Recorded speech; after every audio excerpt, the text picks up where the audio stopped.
Ya fue video.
Well, hi everyone. Hi.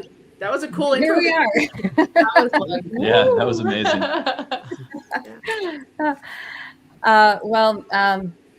David, welcome. Thank you for joining us.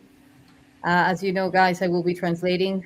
We will be talking about the BUGA sphere, all about the research. You guys, whoever is joining, ask all the questions that you feel like asking. And yes, here we are, touching upon a very important topic. All right. Hi guys. I'm Nikki Anna Jones, and I'll just jump in because I'm just gonna do it, right? Because I don't know how these like panels really go when you have to like take turns that much and stuff. But okay. So hi David. Hi. Okay, so can you walk us through to start out with the chain of custody? Like what date can we verify that the Bugosphere was found? Like by whom, all the way to how did Jaime get it, and where is it housed now? Can you give us kind of like the chain of custody? Pregunta que si puede ser compartirnos de forma muy específica cuándo fue encontrada la esfera de Buga, cómo llegó a manos de Jaime, dónde está preciso, o sea, dónde está ahorita. Claro que sí, con todo gusto. Antes que nada, quiero agradecerle a Nicky la invitación por estar aquí en el programa. Igualmente, Isa y a todas las personas que están participando en este video que se está pasando en vivo. Les doy las gracias por la invitación y es una ventana muy buena para poder explicar qué ha sucedido con lo de la esfera. He first wants to thank all of us for hosting him. He's very happy to be here with us tonight. And yeah, looking forward to seeing everything that will be unfolding in this co-creation. Entonces, hermanito, listo. Muy Ya, bien. Sí, la esfera de Buga fue encontrada el día 2 de marzo del año 2005 por el señor José, este personaje que vemos de playera amarilla, una gran persona. Él la recupera después de haberle tomado unos videos en donde se le observa levitando y según su narración, él piensa que chocó con unos cables porque no vio el choque de la esfera con los cables de alta tensión y es por eso que la esfera de alguna manera se desestabiliza y empieza a descender. Es como él la recupera. Oh, Isa, you're muted. Thank you. Dijiste el 2 de marzo? El 2 de marzo. Okay, so the sphere appeared in the sky on March the 2nd. And it was captured by Mr. Jose, who lives in Colombia in the city of BUGA. So he's normal treasure hunter. That's what he does normally. And he was there doing his thing. So all of a sudden, he saw something out of commonality, flying in the sky. So then he started recording it, and he saw how it hit the high voltage cable, and then slowly start descending to the ground. After that, he came, grabbed it, first, like try to make it like a safety protocol, like just by touching it quickly, and nothing happened, except, well, now I will go deeper into that. ¿Qué más, hermanito? Después de que la recupera, él se da cuenta de que sufre algunas alteraciones en su organismo, le da vómito, tiene constantemente náuseas, dolor de cabeza, inclusive llega a perder temporalmente las huellas de sus dedos. Y decide ir al médico. Cuando ya se atiende, pues él ya, como sabe a lo que se expuso, decide entregarle la esfera a David Vélez, que es, David Vélez tiene una compañía en donde fabrica elementos que sirven para detectar metales. Entonces David Vélez le hace algunos estudios, pero se da cuenta que pues, no tiene los elementos necesarios como para poder estudiar la esfera. Él, por otro lado, tiene presión del público porque se le ocurrió publicar en redes sociales respecto a la esfera, y lo llegan a presionar de tal manera que lo obligan prácticamente, lo quieren obligar a que entregue la esfera a unas personas que según dicen ser los dueños, pero en realidad le querían quitar la esfera. Es por eso que decide hablarle a Jaime Maussan y ofrecerle que venga a ver la esfera. No, todavía no se la iba a entregar, pero invita a Jaime para que vaya a verla, y es cuando Jaime llega con David Vélez, y entonces decide entregársela para que la estudie. Okay, gracias. So what happened next is that he did have some symptoms after touching the sphere, after carrying it home to his home. He was having, he was feeling nauseous. His stomach was feeling really off, and he even, his fingerprints apparently had some, like if they had been erased, but not for long. It was just for a while. ¿Cómo por cuánto tiempo se le borraron las Hey, huellas? babe, let me do a mic check. How's everyone hearing the audio right now? I'm getting a little background fuzziness. I think if you mute David while he's not talking, I think the static is coming from him. Exactly. Wait, Hermanito, ¿puedes poner en mute tantito or do you have a mic that's closer? tu audio en lo que no hablas? Porque se escucha un Yeah, poco de it says- interferencia. Sí. Yeah, that helped. Yeah. That works. Yeah. Y si tienes audífonos y te los puedes poner, eso va a prevenir que se escuche la interferencia. Pero si no, no pasa nada. Okay. Okay, so I'm just going to move ahead. So then, like he had a lot of move forward. He just had a few symptoms. So then he took the sphere to David Perez, also native of the BUGA city in Colombia, and so that he could do some research on the sphere. Nevertheless, the equipment that David Perez had there was very limited.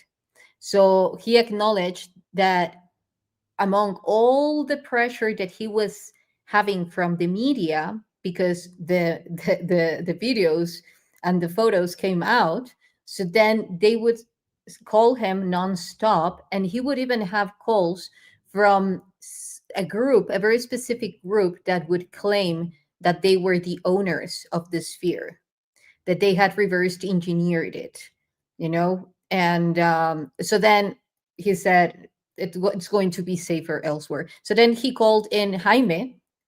Jaime came, went to Colombia, and after a talk, then David Perez thought that the best idea would be that Jaime kept the sphere for research. Hermanito, I have a question about You're on mute, David. sí, no se escucha. Yes, thank you. Entonces, Jaime visita a David y hacen un acuerdo. Quedan con la intención de que se hagan los estudios necesarios, pero con la condición de que esos estudios en todo momento sean expuestos al público. Fue la única condición que le puso David Vélez a Jaime para que le entregara la esfera. Y ya Jaime, para estas fechas, estamos hablando que Jaime visitó en el mes de abril a David Vélez, y en ese mismo mes a mí Jaime me busca y me dice que si le puedo hacer unos estudios a un artefacto que habían recuperado en Colombia. Entonces es ahí cuando yo entro aquí a realizar los primeros estudios, los estudios preliminares.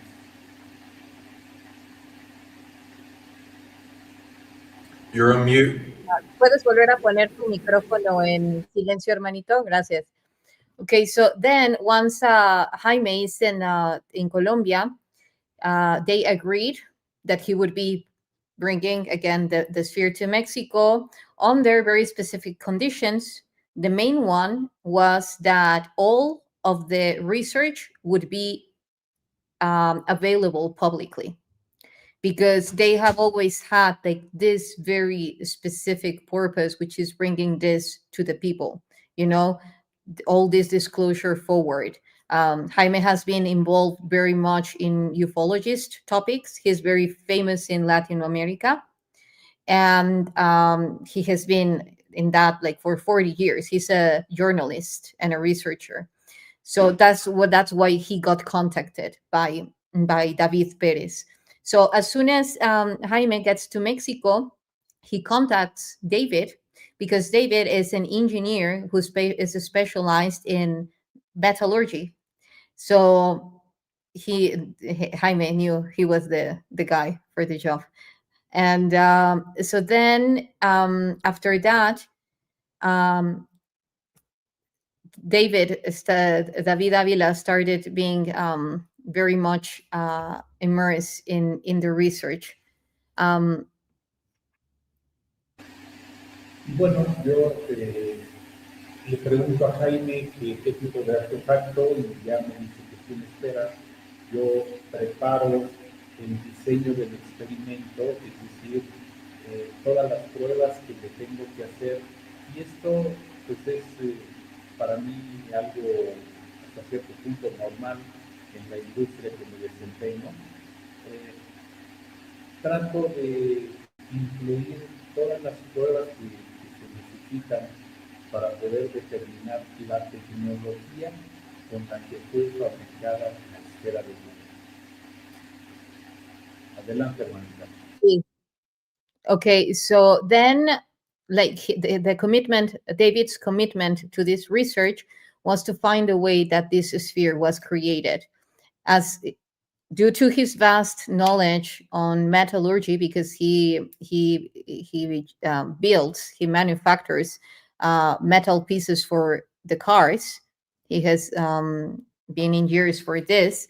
So then that has been his purpose, and that's what he will be sharing with us about what the discoveries that he has done regarding to this, because he has very solid theories of how this BUGA sphere was created on Earth.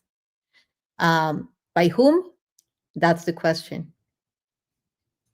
Okay, so I heard that you guys are. I listened to one interview with David and you where you guys talked about how you think it was actually molded, like in some sort of sand or something, and like one half was poured and then another half was poured, but there was no welding in the middle on the equator or the.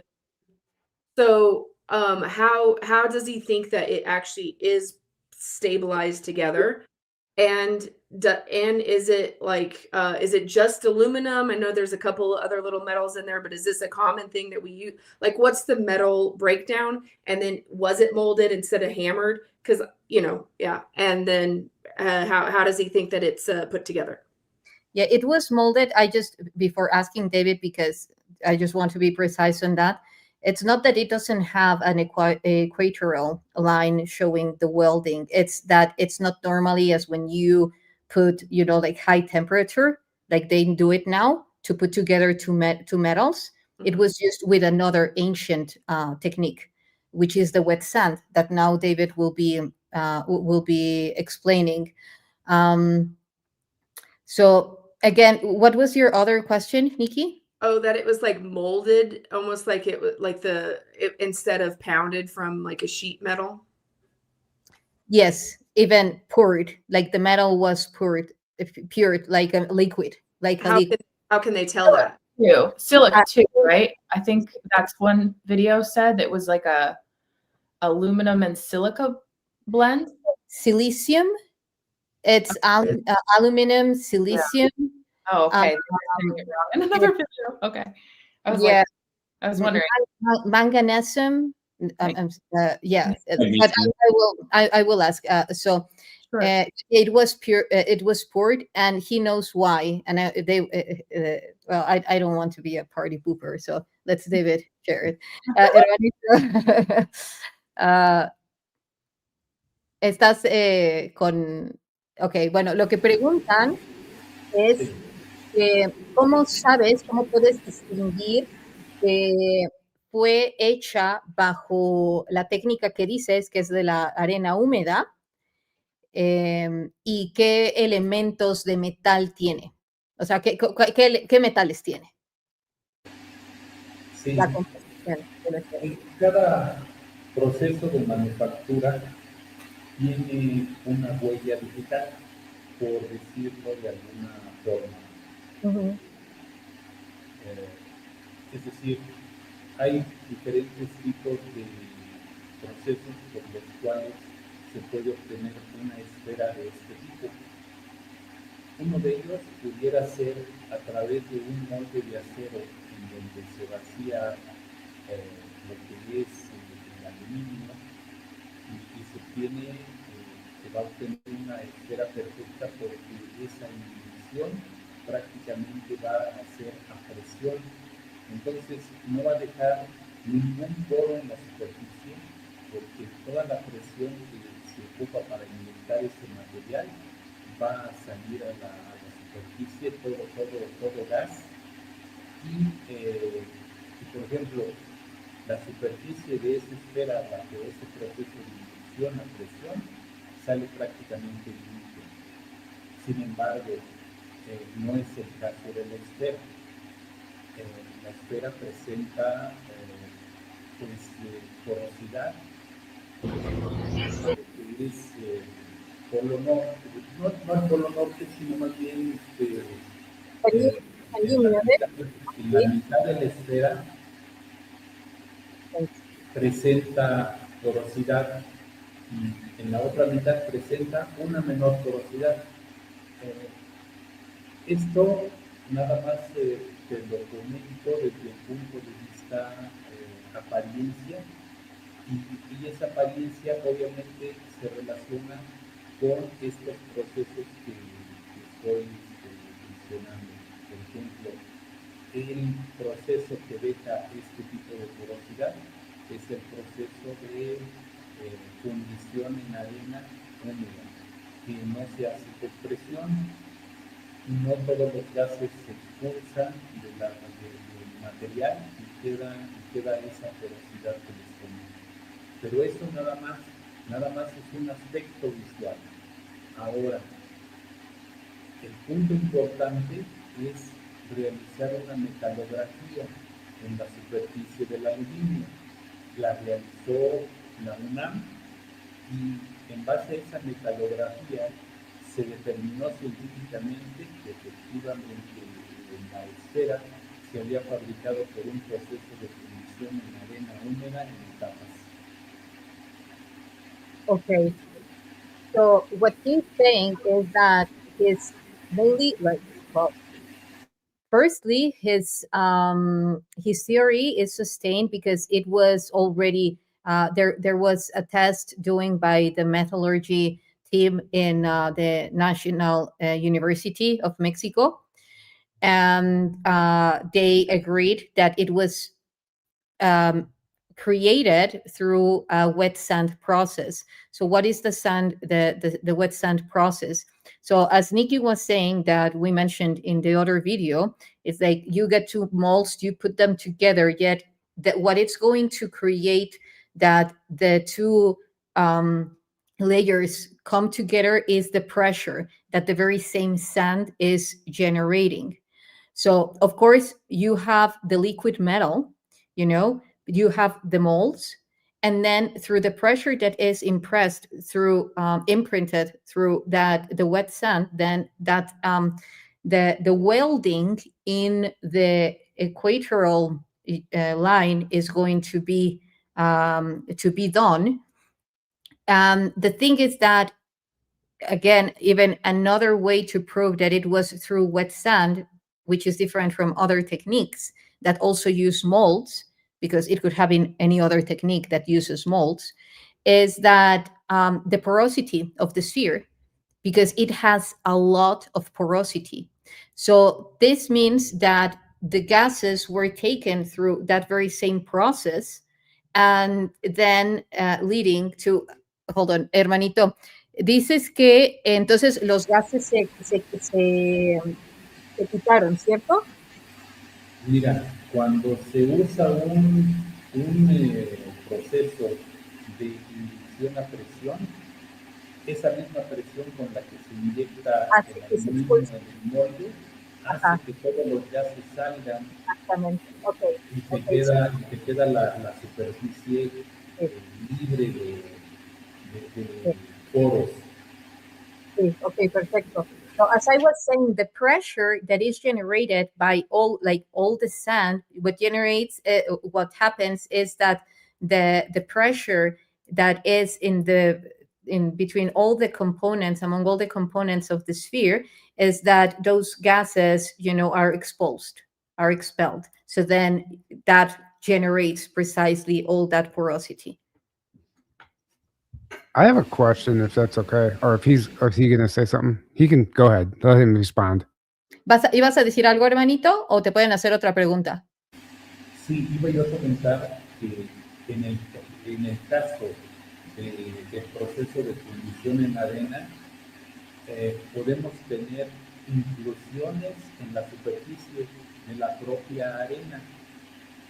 Esto lo que nos dice que también se detectaron ese tipo de inclusiones en el estudio que hizo la UNAM en el análisis metalográfico.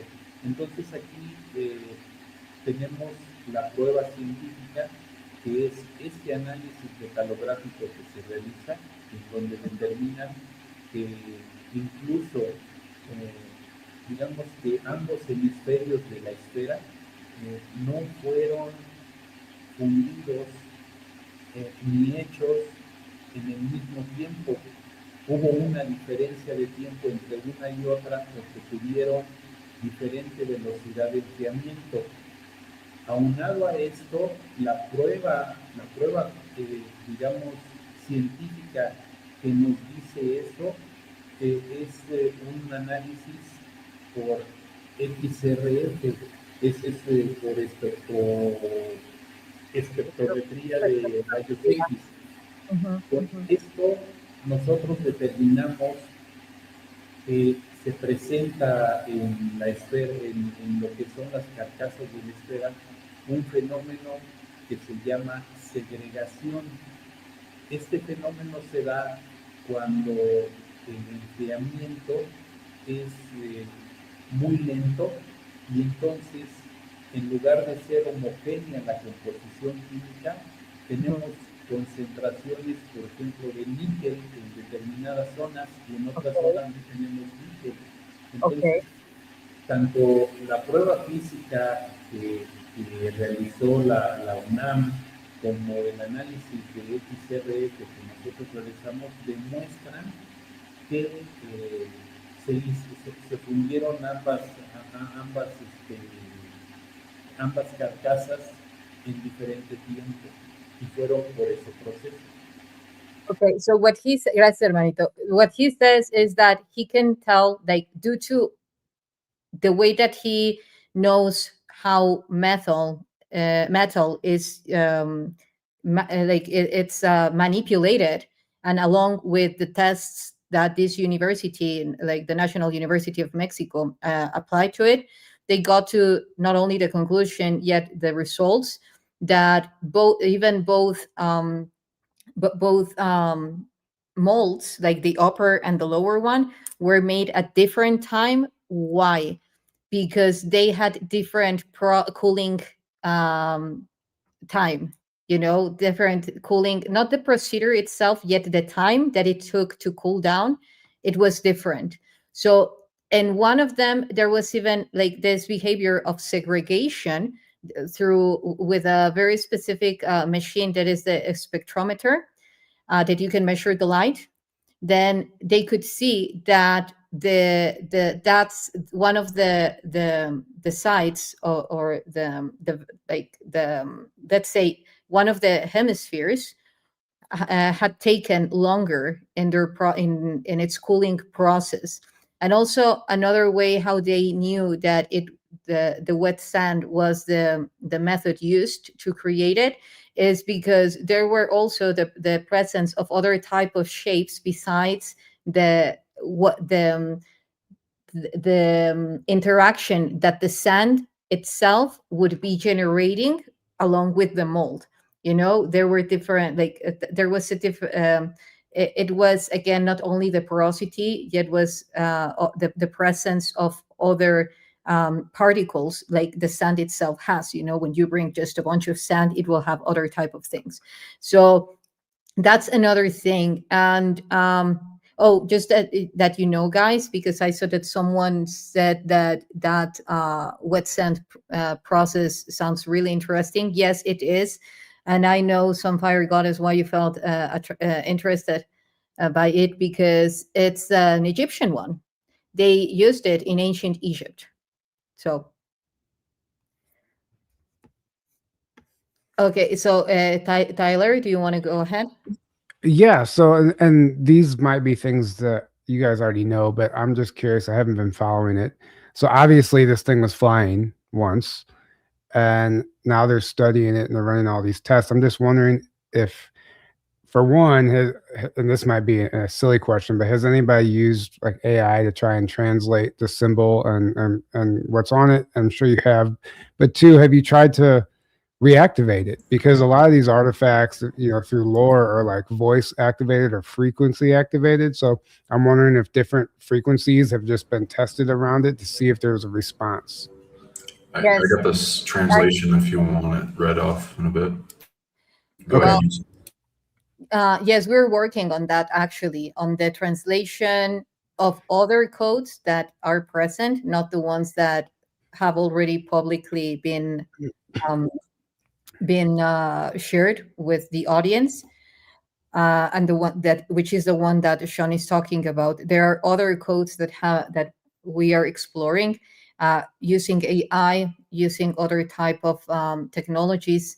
I am creating one which is the spectral cymatic transceiver, which is the purpose is to translate those codes into sound, because they are very clear. So once you tune into the core essence let's say, like the Morse code or even the Braille code of each letter, then you can translate that into geometry, then into cymatic, into frequency. So that's one. We had also donations coming that, like, it's a frequency generator, and David brought some Chladni plates so that we also are tuning into the frequency that the sphere itself is emitting. Cymatics. Yeah. So through cymatics, that's why the Chladni plates, also Petri dishes. And yeah, we have been working deeply on that, because that's one of my core messages that the sphere wants to communicate with us. It's showing it in different ways. I don't want to, I want David to be the one sharing the information. Yet, from my experience that I have been present in the most recent experiments and being part of them, I can tell you that the sphere is transmitting messages in situ as we speak, is showing different patterns of behavior, even in the tomography, in the tomography plates. So, David, hermanito, me pregunta que qué tan profundo hemos ido en lo de la decodificación a través del sonido y de las frecuencias.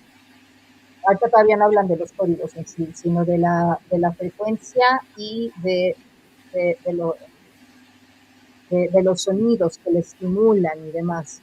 Bueno, mira, es importante mencionar que también realizamos estudios de emisión de frecuencias hacia la esfera.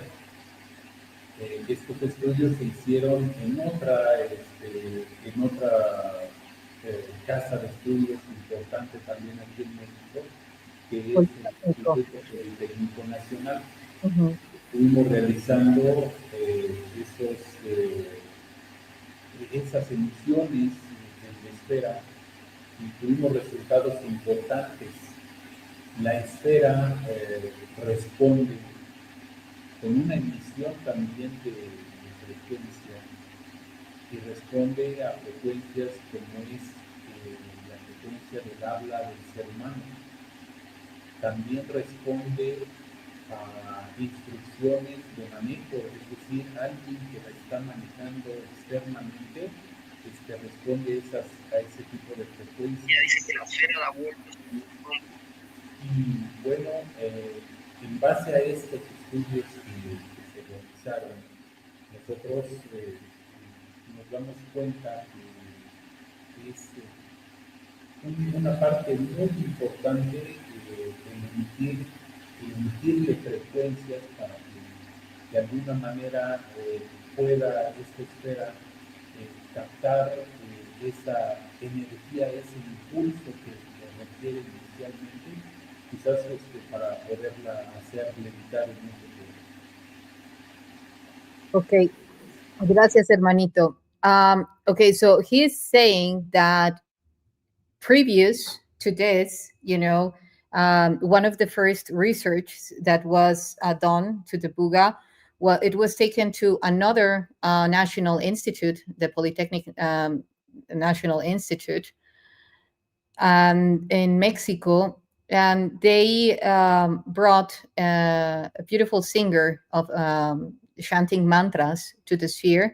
So they were testing the response that the BUGA sphere has to the mantras, and it was really responsive.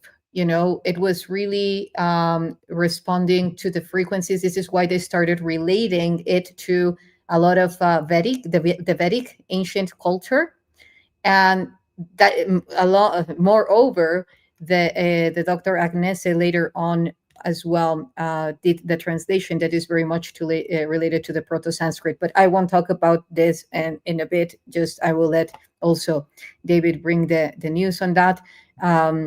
This was former research, and so they what has been very consistent, as I was telling you, Tyler, that the sphere has been showing clear feedback.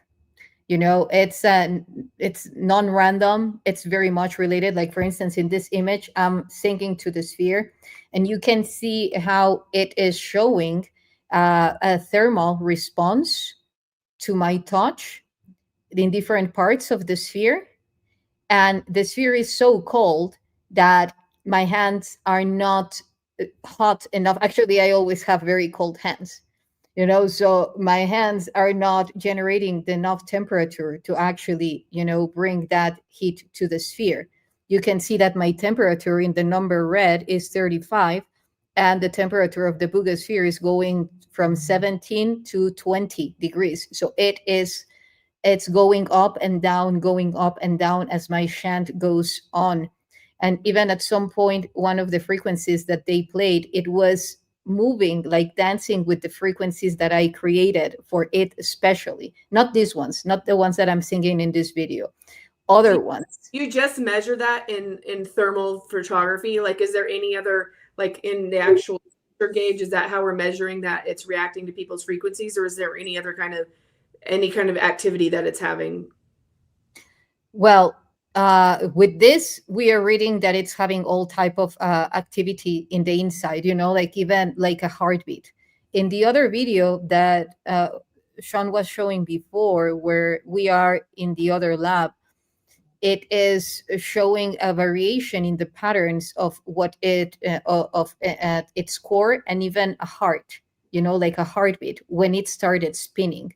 That's a machine that David invented, that he designed it and he invented, because just to finish with what David was saying, that he also believes that a key part to activate it again is through frequency, for sure.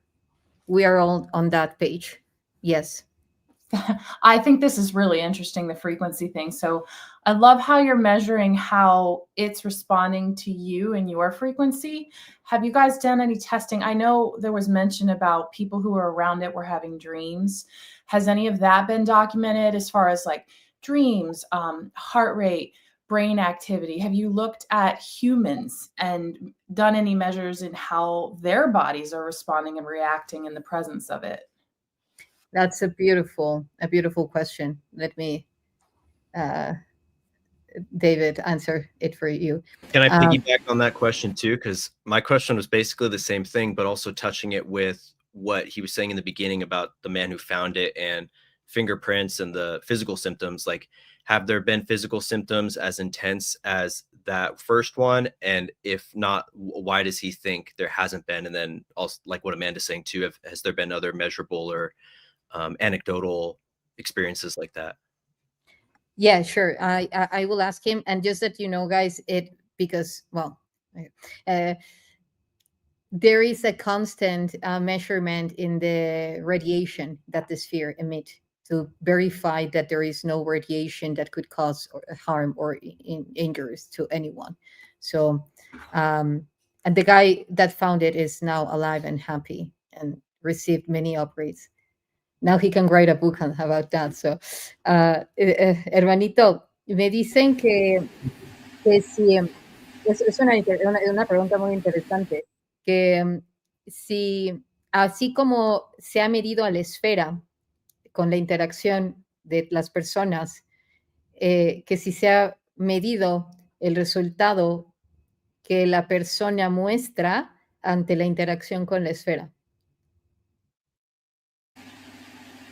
Sí hemos tenido la experiencia de que en un momento dado la presencia de una persona bloquea hasta cierto sentido la comunicación con nosotros. Sí ha pasado y nos hemos dado cuenta. No tengo idea de qué hablas. Okay, that was a local joke, guys. But he's saying, I will go deeper into your question, Amanda, because he just said that there has been like in a specific way that someone's energy is blocking or limiting or influencing drastically the interaction that the sphere has with us. Like, for instance, if it perceives an anger field, you will put frequencies to it and it will start showing to you peaks, you know? And if you're in a place of full bliss, it will, you know, start dancing. And yeah, it's impressive. It's impressive.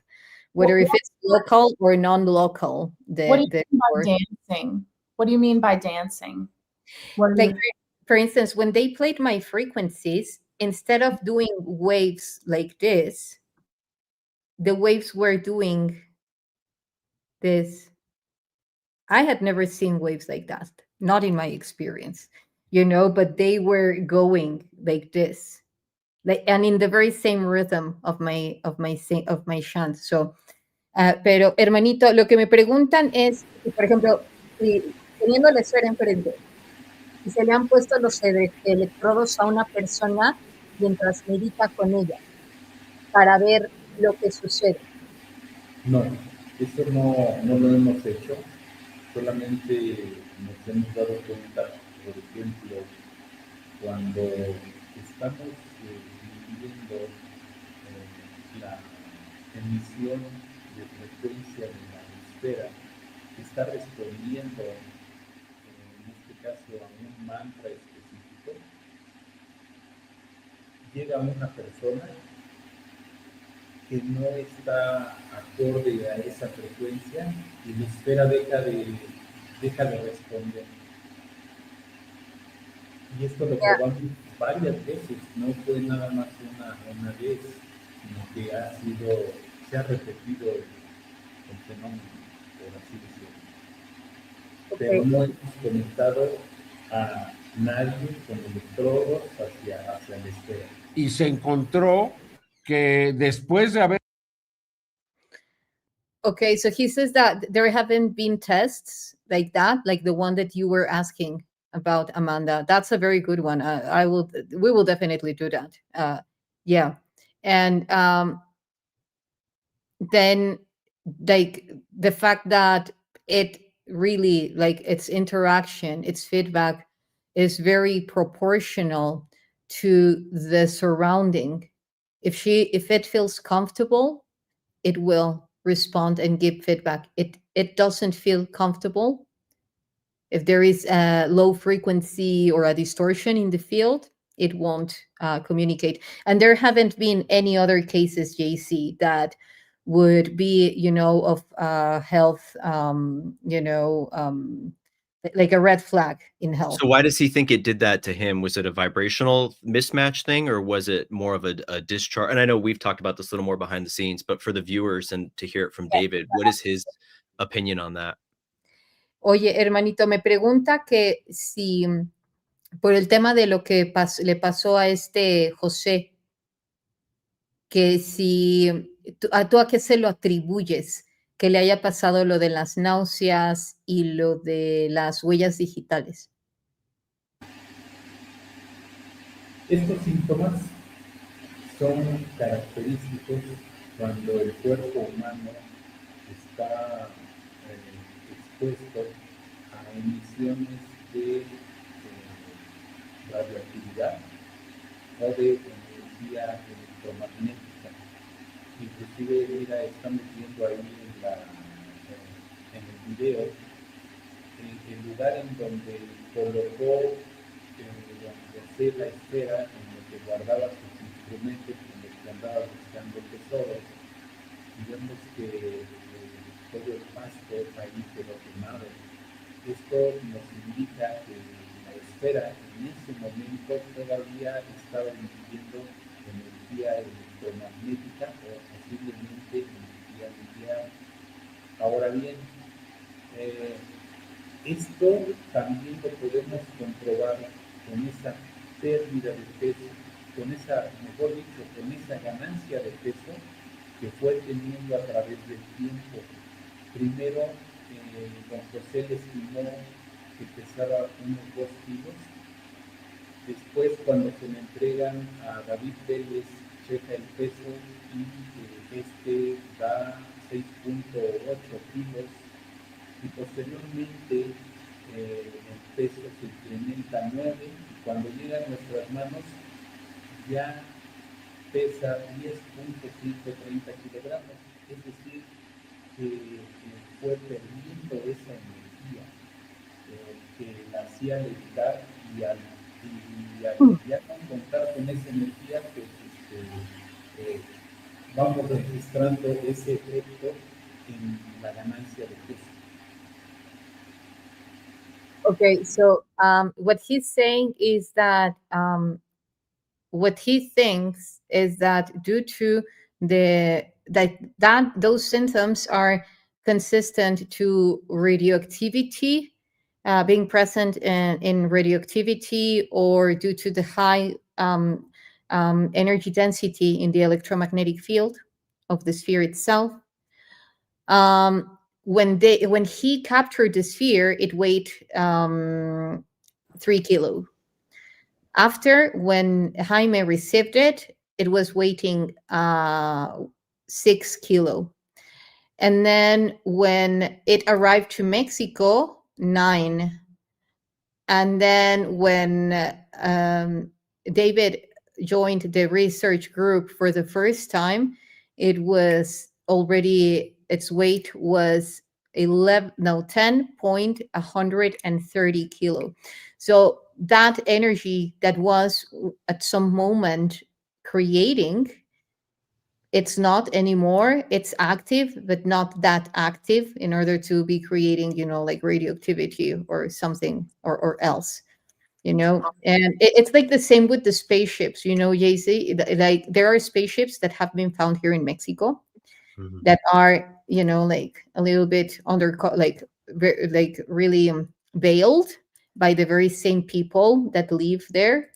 And they say that they have a radioactivity field, like they cannot touch them because people gets really sick when they touch them. So are you guys seeing any other signs of diminishing of energy other than what you just listed in terms of the weight and those kind of energetic effects? Are there other signs of it lowering in energy, or does it seem to kind of have stabilized at the current energy and consciousness, if you will, that it's emitting right now? Well, they have done very interesting tests. I will ask David so that he tells you guys. And but they are very much involved to read and to influence the energy that the sphere is emitting. Hermanito, me dice que cómo saben que además de por el peso, otra forma en la que la esfera ya haya variado su campo electromagnético.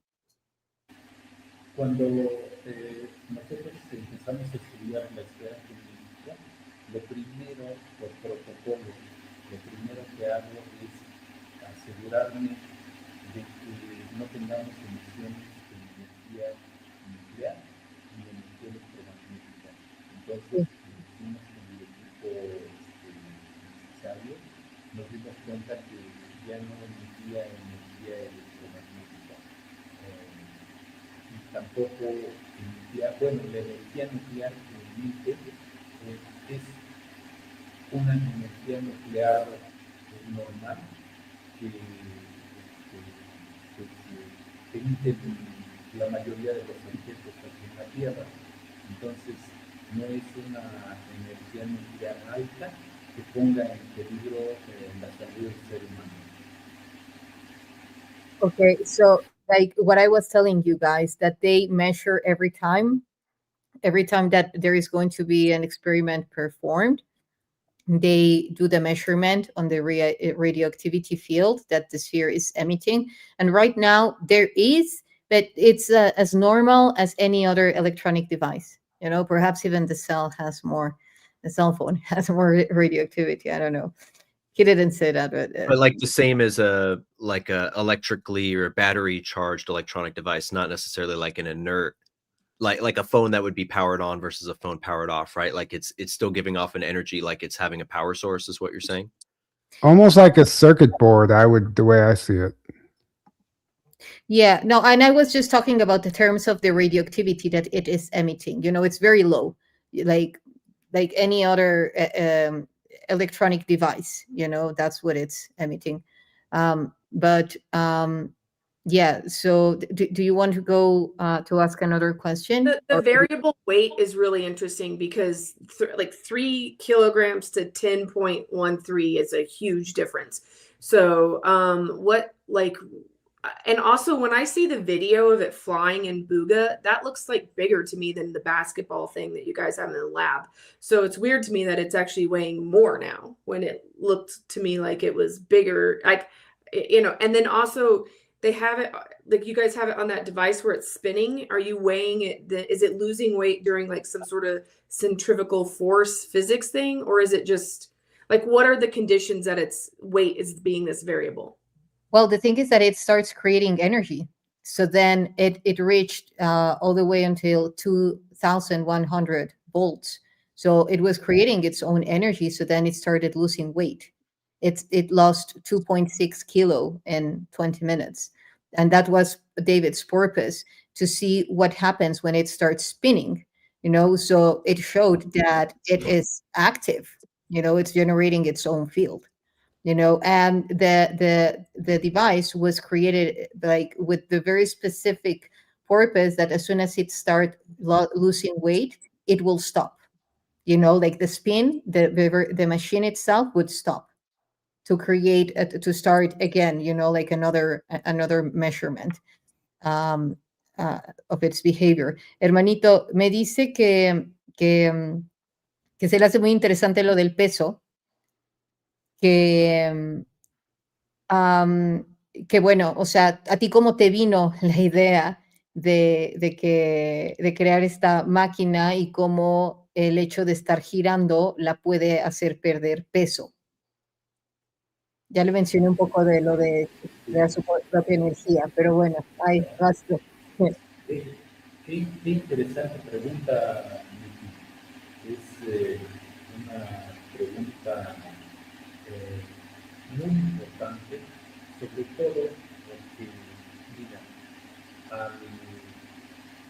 al tener pues prácticamente todos esos estudios que hemos realizado a la esfera, incluso una tomografía preliminar que realizamos, en ella se pudo observar adentro del interior de la esfera que tenemos 3 diferentes materiales. ¿Por qué asumimos que son 3 diferentes materiales? Porque hay 3 diferentes velocidades, una mayor, otra menor y otra intermedia. De tal manera que conociendo la parte fundamental de cómo se genera la energía, conociendo también los límites que tenemos por esa fibra óptica, límites en cuanto a temperatura, esa fibra óptica que se encuentra en el ecuador de la esfera, en los puntos negros, que la resina que contiene la fibra se descompone y se degrada a los 72.6 grados centígrados. Esa es la razón por la cual la esfera también no tiene soldadura. Entonces, ¿No tiene que, perdón? Soldadura. Ok. En ambas carcasas. Entonces, nosotros lo que conocemos actualmente son, digamos, aleaciones de metales en frío y que se preparan a base de polvos con su reactivo y después reacciona ese material y forma unas estructuras. Entonces, yo teoricé que esas estructuras estaban formadas de aluminio con titanio. Esta formación de esos metamateriales en el interior no generan más allá de 50 grados centígrados. Esto es congruente con la no presencia de soldadura en el Ecuador. Y bueno, pues esto me dio a pensar que estos metamateriales en su interior, al momento de que tienen contracción y expansión, están generando una diferencia de potencial y eso nos genera energía. Esa diferencia de potencial es una corriente eléctrica, nos genera energía. Entonces, pensando en esta teoría y en las pruebas basadas en las pruebas físicas que se hicieron tanto de resonancia, de metalografía, de composición química del aluminio, llegamos a pensar que girando la esfera podemos de alguna forma estimularla energéticamente para que ese movimiento en su interior se empezara a dar. También, no nada más es la única forma, también a través de una emisión de frecuencias, como ya nos hicimos independientes, realizarlo en conjunto para tratar de que la esfera tenga todos los medios de energía, inclusive también hacerle llegar pulsos electromagnéticos. De esto es de lo que habla David, tu tocayo David. Sí, entonces ponerle pulsos electromagnéticos para también estimularla. Hicimos incidir también luz ultravioleta en la zona donde tiene el chip y donde aparecen la fibra óptica. Y esto todo es con la intención de estimularla energéticamente para poder hacer que ella empiece a generar su propia energía. Y entonces comenzamos por este equipo que fue diseñado en base a todo este conocimiento que teníamos de las pruebas que le realizamos. Okay, so he's saying that like the way that he came up with the design of this machine was throughout all the tests that have been done to the BUGA sphere. Like, for instance, one of the things that he has felt from after, like this, some of the researches that done is that like the tomography themselves, like the tomography that the different, well, there have been like two tomographies that have been taken of the BUGA sphere. So in the first one, which was the famous one, the one that has like the shape of what was related to the Tesla Tower, we could see that it has three different densities due to the different color that the image is showing. And here we have it. And through those three different densities, then he was tuning into, like how can that interact, because also another thing that due to another test that has been done to the BUGA sphere is that they have seen that in the fiber optic, the resin that serves as a type of even a glue cannot be higher in temperature than 7.7. No, hermanito, ¿cuántos grados dijiste que no puede estar a más de cuántos grados el pegamento? No te escucho.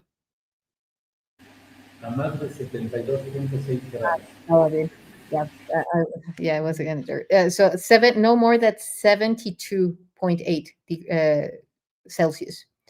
So, like as soon as it goes, like the temperature of the space could go higher, then the sphere starts to create a counter acting behavior that starts to cool itself.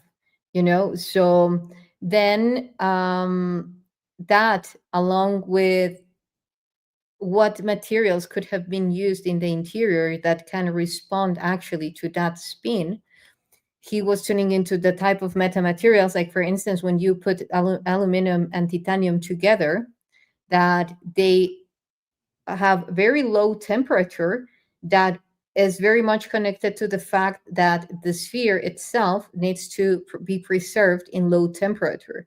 Like it has its own mechanism of preserving itself in low temperature. It doesn't show that behavior anymore, I must say. That was at the very beginning, where still its energy, its electromagnetic field was more active. Right now, if you pour water on it, you won't have the same response. And then he was saying that, for instance, like that combination of those two metals could very much be preserving the coolness in the temperature in the sphere. So when you get all that, all like very specific components together, and then you make them spin, as in the case of this machine with the BUGA sphere, then you will start generating energy.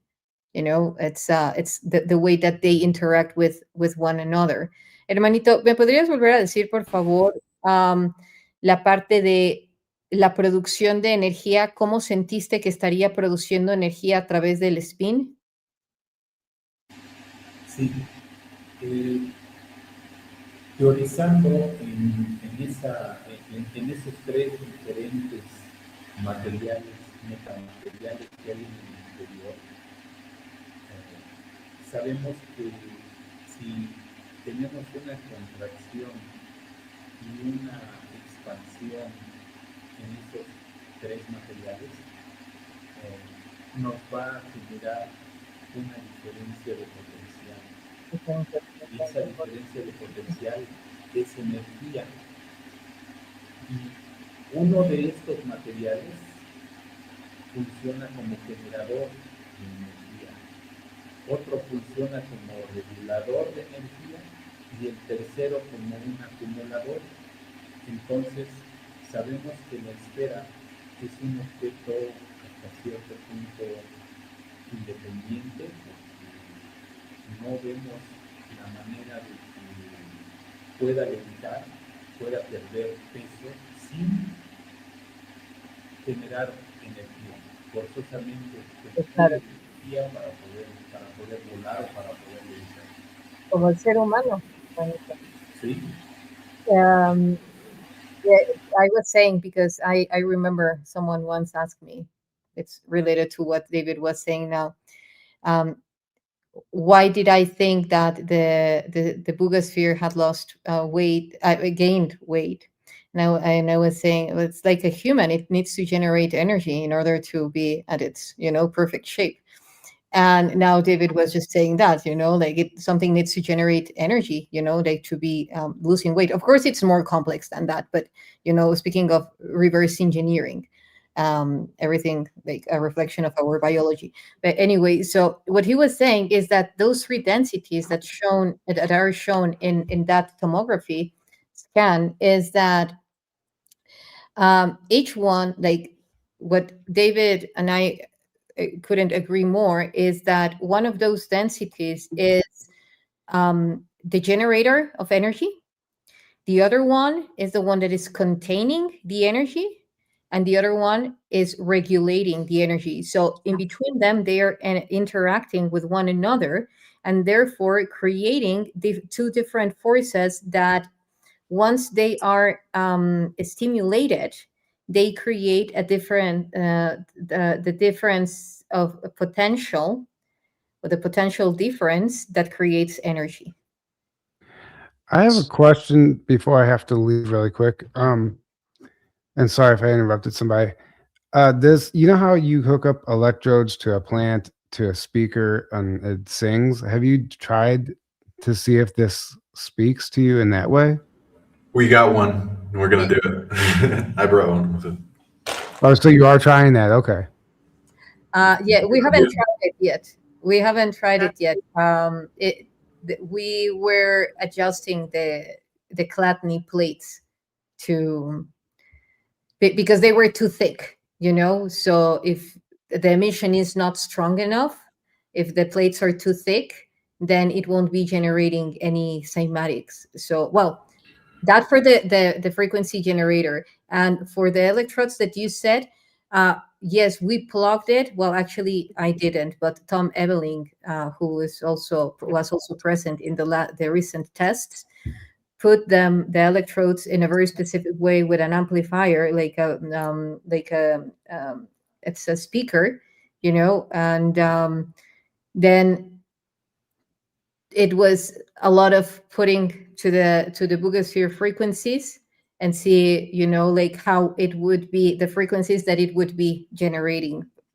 But we'll upload the song when we get it recorded for you. I was gonna say Bugasphere is gonna have the biggest smash hit of 2026. Yeah, with that plant song. Yeah. Well, so I'm sorry. So looking at the age of it, I was researching, checking past precessional cycles, and like the esoteric traditions talk about different densities that happen during parts of the precessional cycles. And I think that this must be a transdimensional, capable of changing density device to adjust to it. And I don't think it's anything that our current physics explains, but the changing weight intuitively to me says it's recalibrating and adjusting, maybe resetting, and that's why maybe it's stabilized, because maybe it was found like just as it arrived in this density, and it's adjusting itself, and it has an awareness. It might even just be a high level of machine learning, but it's definitely responding and adjusting. So to me, like, we're talking about how there are other things out there that we just can't see, and it makes sense to me that this weight changing means that it's built into it to be able to cohere to this density. Yeah, that makes a lot of sense, Frank. Thank you for saying that, because of course, if the frequency is lower here and slower, then it's adapting, because it has also shown properties of cloaking itself, which is a form of adaptation to different frequencies coming at it. So let me tell David.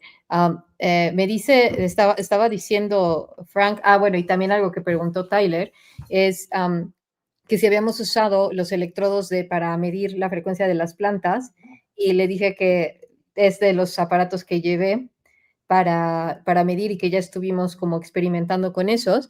Y luego dice Frank que él siente que también lo del peso podría ser una forma de adaptación de la esfera ante el ambiente que hay aquí. Como es más, digamos, el momento angular de cada partícula es más lento en esta densidad de la Tierra, debido al campo gravitacional y demás, entonces que es una forma de adaptación, podría ser una forma de adaptación que la esfera está teniendo al ambiente. Bueno, aquí es importante comentar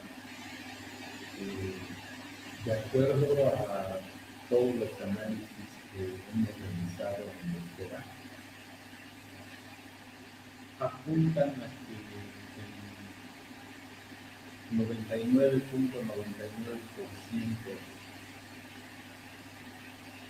de probabilidad es de que esta esfera se haya fabricado, digamos, en un ambiente en donde hay gravedad. Y un ambiente donde hay gravedad en la Tierra, pero también puede haber gravedad en otro planeta. No lo digo. Se ha comprobado incluso en algunos de los planetas en donde la gravedad es menor que aquí en la Tierra, y esto pues se ha realizado de forma científica de investigación, así lo demuestra. Sin embargo, mira, es importante mencionar que todos los materiales que está en la esfera se encuentran aquí en la Tierra, pero también en el universo. O sea, son los mismos, no hay algún material desconocido. Por otra parte,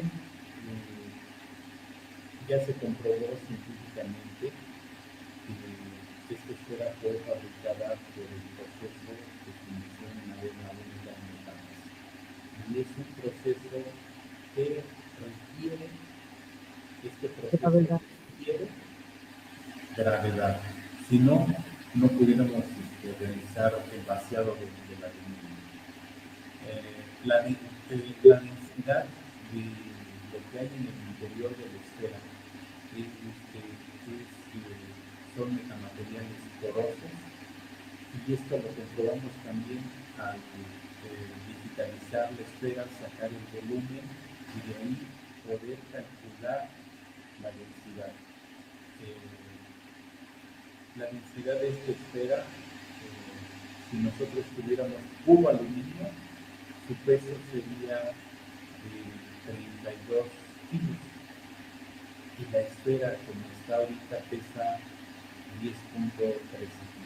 Esto quiere decir que efectivamente en el interior de la esfera tenemos esos metamateriales. Y bueno, pues mira, todo pudiera ser, porque ahorita lo que está ahí adentro, pues estamos teorizando. Y es muy posible que también lo que comenta Frank, pues pueda ser posible. No podemos descartar ninguna teoría hasta este momento. Sin embargo, yo sí lo que creo es de que había digo, no es de que crea, sino de que todos los estudios que hemos realizado demuestran que ahí adentro no hay ninguna torre de Tesla, como veíamos ahorita ahí en el Okay. Sí, bueno, lo que decía del tema de la gravedad era por los diferentes tipos de gravedades, pero sí, o sea, sí, okay. Okay, so what he's saying is that according to that technique that he has, well, not like he yet, the equations, the tests, and so forth have proved that the sphere was created and manufactured in Earth, or at least in a place that would have had a similar gravitational field as the Earth, because in order to liquidify the aluminum, it requires gravity, you know, like the one on Earth. So, and also, you know, like fusioning it with the other materials, with the other metals. Because, for instance, if the sphere itself like was made only of aluminum, it would weigh only like itself 32 kilo. But due to the fact that it's composited by with other metals, then and it's also like a very thin layer. If we see the tomography that with the first tomography, I won't say the Tesla Tower anymore. It's just, you know, because some people was assuming that it had a Tesla Tower inside, but no, you know, there is, even we have been speaking, and David agrees very much on this, that we could be talking about gases inside of the sphere, you know, along with, you know, others, because we have three densities again. So there are three different type of metamaterials. Perhaps one of them could be a type of plasma, and another one, other types of materials. So yeah, yeah, he was saying that. You were asking about the cloaking. You know, David did a 3D scan, a very good quality one, and the scanner reads everything except for the area with the code, with the chip code. When he reaches that region, it overlaps the image. It's like if it was duplicating the image, and then the sensors that you put around the 3D scan, they don't match, and they need to match. So what David was saying is that happens, that could be, this could be one of the reasons, that as soon as the BUGA sphere, which, let's say, perhaps the main interface of the whole circuitry is in that region, starts to perceive a very specific frequency, then it starts to generate that very same frequency to cancel it out, you know? And then it's resulting into a cloaking system. Les estaba contando de lo del scan de 3D, hermanito, y de cómo se cancela, de cómo cancela la... Dime, sí, ¿verdad? Genera el efecto de invisibilidad para el equipo. Exacto, sí. Es lo que les estaba comentando, porque están muy interesados también en eso. ¿Hay algo más que quieras decir con respecto a eso? Ya les expliqué lo del escáner, que como tomando la zona superior estaba, no empalmaba bien la imagen, los puntos estaban difusos justo en el área superior. Sí, Entonces, todos los grabados no salen en el escáner. Y si llegan a salir de una manera tenue, se traslapan, es decir, hay una frecuencia que está emitiendo la esfera que interfiere con la frecuencia del equipo y esto hace que pierda su posición, porque para esto ocupamos unos targets que son unas referencias físicas precisamente para que el escáner no se pierda y identifique cada espacio de la esfera. Sin embargo, estamos 100% seguros que la emisión de esa frecuencia de la esfera es igual a la del equipo y provoca el efecto de invisibilidad. okay, so yeah, he was saying, you know, like what I explained to you guys, like how the frequencies that are being emitted by the scanner, it's actually being emitted by the BUGA sphere itself, you know, as a counter response to clock itself. There was something that someone was saying. Oh, yeah, no, it's me. Oye, hermanito, oye, hermanito, una pregunta.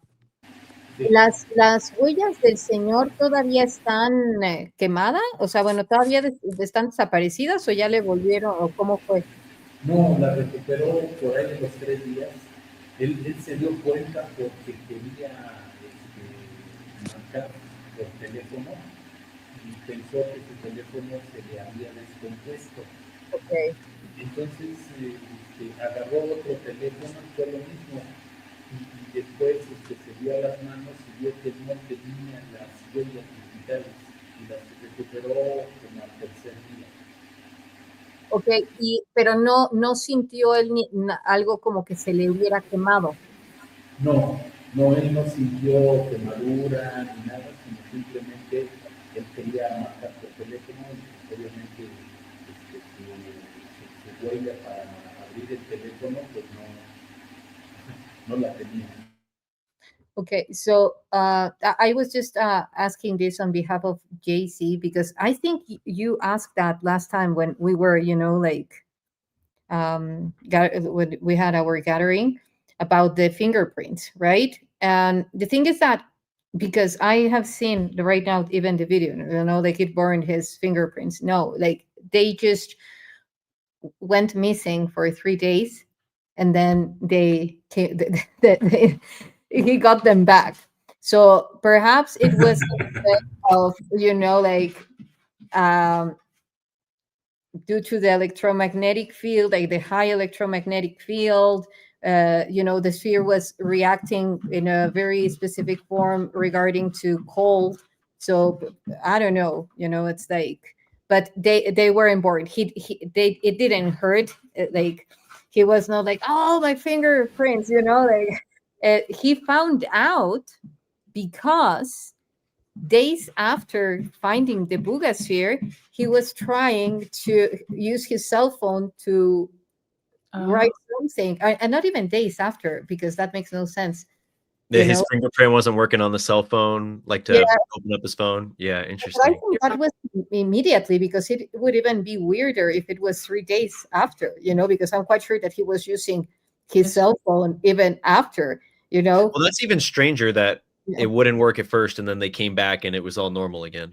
What about the magnet thickness? Like, because apparently that's been variable. What does that even mean? Like, I mean, because aluminum is a non-ferrous metal, so are there magnets inside of this? Like, how is that working? And I'm sorry, I'm just going to jump before, because it even doesn't even have to do with the fingerprints forcefully, because it's not about the fingerprint itself. It's about the energetic field that the screen is feeling. The heat in your hands, isn't that what makes your smartphone sense that you push it, right? Exactly. So are you referring to just the capacitive touch versus like the fingerprint ID is what I thought you were talking about? Like, no. Okay, so just the wow, that's even weirder if it didn't have capacitive. Nate, you're on mute. I can't hear you. Oh, you can't hear me? We can hear you. We can hear you. Okay. Oh, that's weird that Nikki can't hear me. But anyways, it seems like there might be some audio issues. Frank was saying his audio wasn't working right either. Oh, he's there. I was saying, where did he go? Yeah, my audio. I had to go out and come back, and it came back on. There we go. Earlier too, yeah, and I just switch it back. I just wanted to ask a quick question. You were talking about, you mentioned that the fusing was similar to something like from Egypt, and I was wondering if you were referring to King Tut's mask, because I've been down a rabbit hole on how that when they did scans on it, the way it was fused, and it's something that is not explainable by the mainstream narrative of archaeology. Is that what you were talking about? Is that these metals, these two halves, were put together similar to that technology? Oh, well, let me get back to you. David, me pregunta Frank que si el método egipcio, o sea, de arena I'm not húmeda. hearing anybody again. Bueno, de la arena húmeda tiene que ver con, por ejemplo, cómo se pudo haber fabricado la máscara del rey Tutankamón, o Tutankamón, más conocido. Mira, a esa máscara le han hecho pruebas y han determinado fotografías que realizaron, placas de rayos X, que está hecha en 2 partes. ¿Sí? Entonces, sí es muy posible porque precisamente lo que nosotros teníamos en registro como humanidad era de que este proceso de fundición en arena lo usaron los egipcios. Estamos hablando de hace 5.000 años. Entonces, sí pudo haber, mira, yo he visto la máscara, pero obviamente no la he visto a detalle como para poder afirmar de visto a distancia, y no alcanzo a ver yo porosidad ahí en la máscara. Exacto, es lo que te iba a decir, la porosidad. Entonces yo te podría decir que esta máscara se pudo haber fabricado con otro tipo de proceso. Ahí yo mira, hay varios procesos y cada uno de ellos yo te diría los extremos. Uno es la fundición en arena húmeda, que es el que te deja una mayor porosidad, te deja cavernas incluso en ciertas zonas. Y el más, digamos, el más perfecto es la inyección a presión en moldes de acero. Pero entre esos dos hay una variedad de procesos que también algunos son fabricados con arena, con resinas, pero te forman cáscaras. Hay otros métodos, por ejemplo,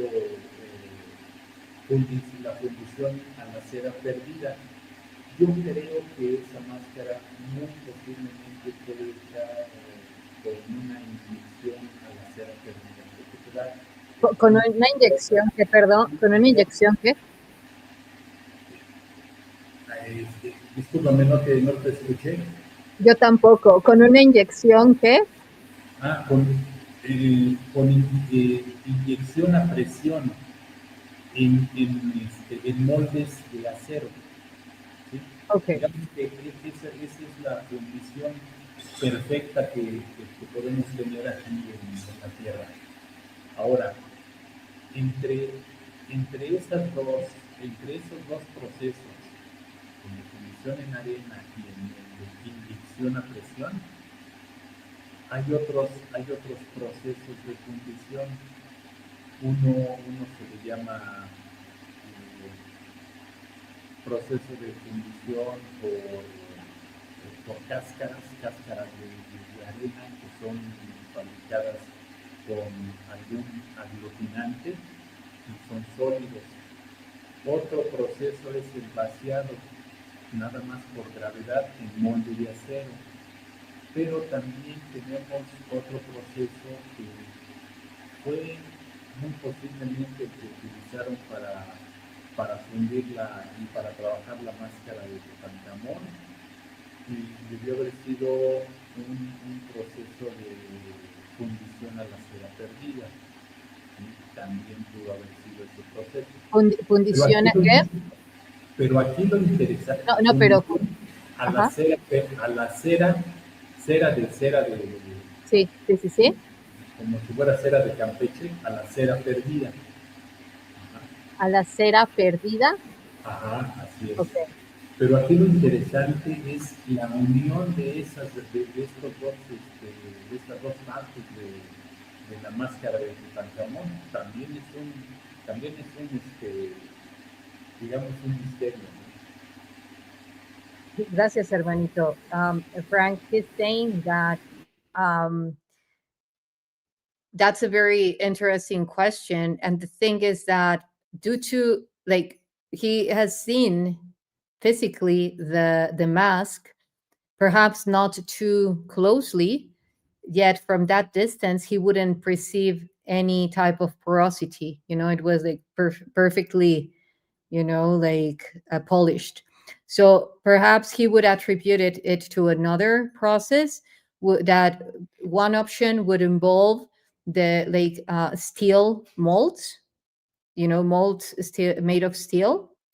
That this is also used nowadays, and it's the most perfect form of welding without seeing the mark.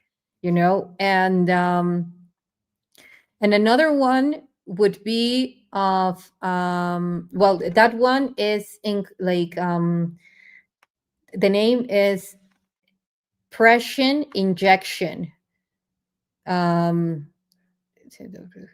Inyección de presión, yeah. Pression injection. And then he has another one, and that's a really weird name, even in Spanish, which is a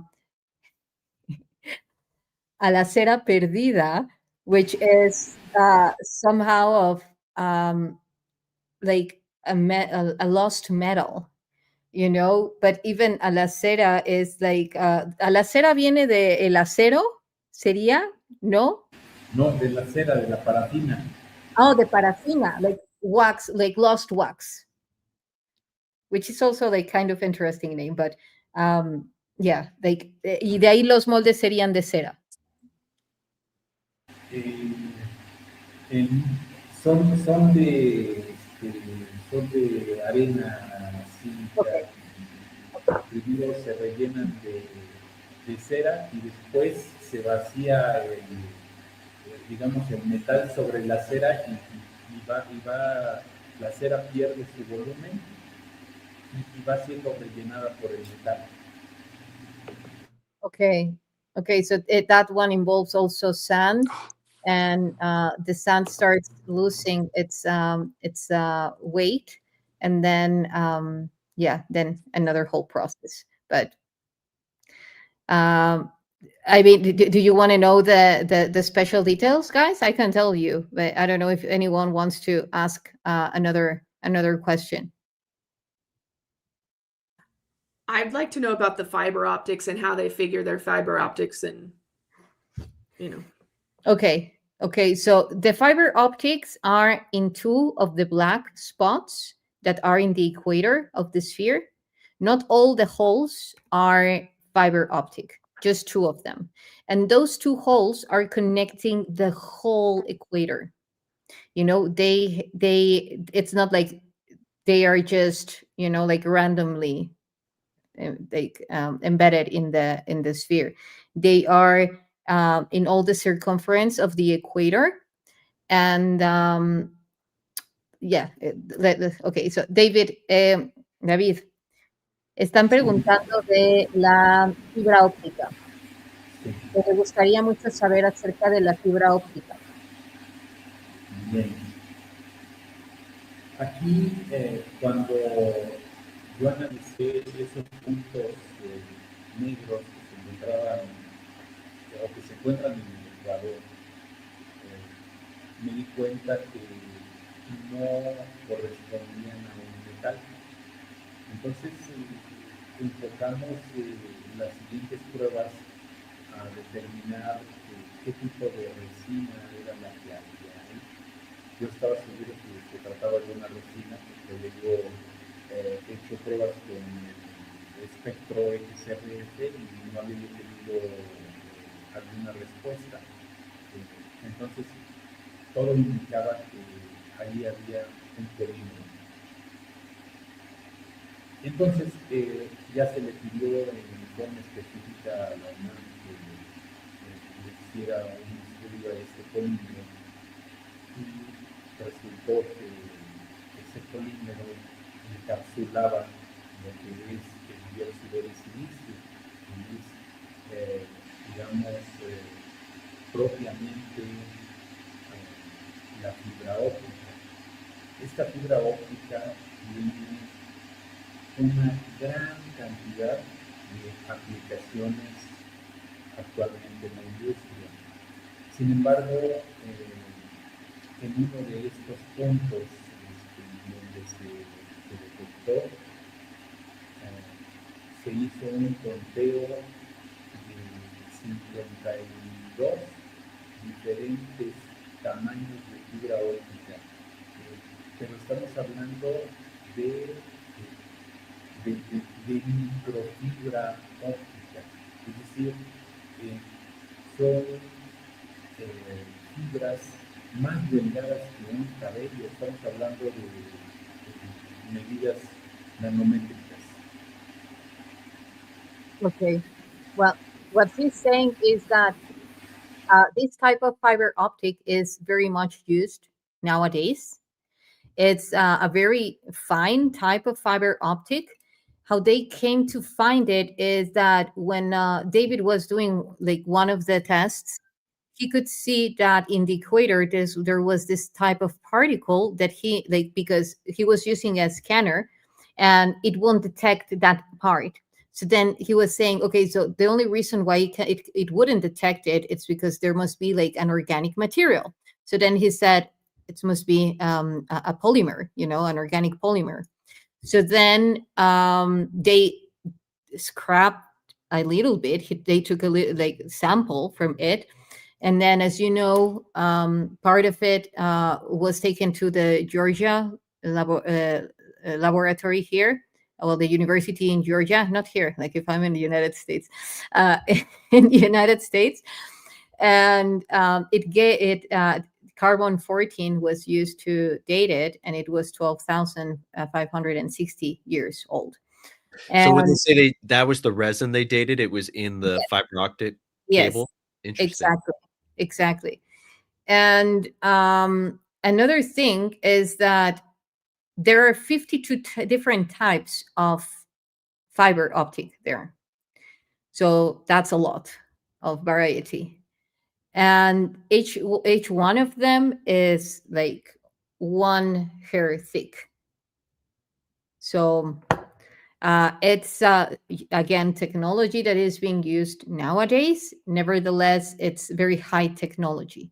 And if we're talking about a sphere, a spectral sphere that is dating so far through the carbon-14 test, being 12,560 years old, well, we're talking about technology that was, at least here in this reality, invented not that long ago. So that's something very interesting regarding to the different data that we are finding in the sphere. For instance, we have like high level technology in like in the levitation process, the levitating behavior, and then again the surface of the sphere, the upper surface, has engravings that were done, like most likely handmade, due to the level of inaccuracy in the engraving. It's not laser made. It has imperfections. Les estaba diciendo, hermanito, de cómo es la diferencia.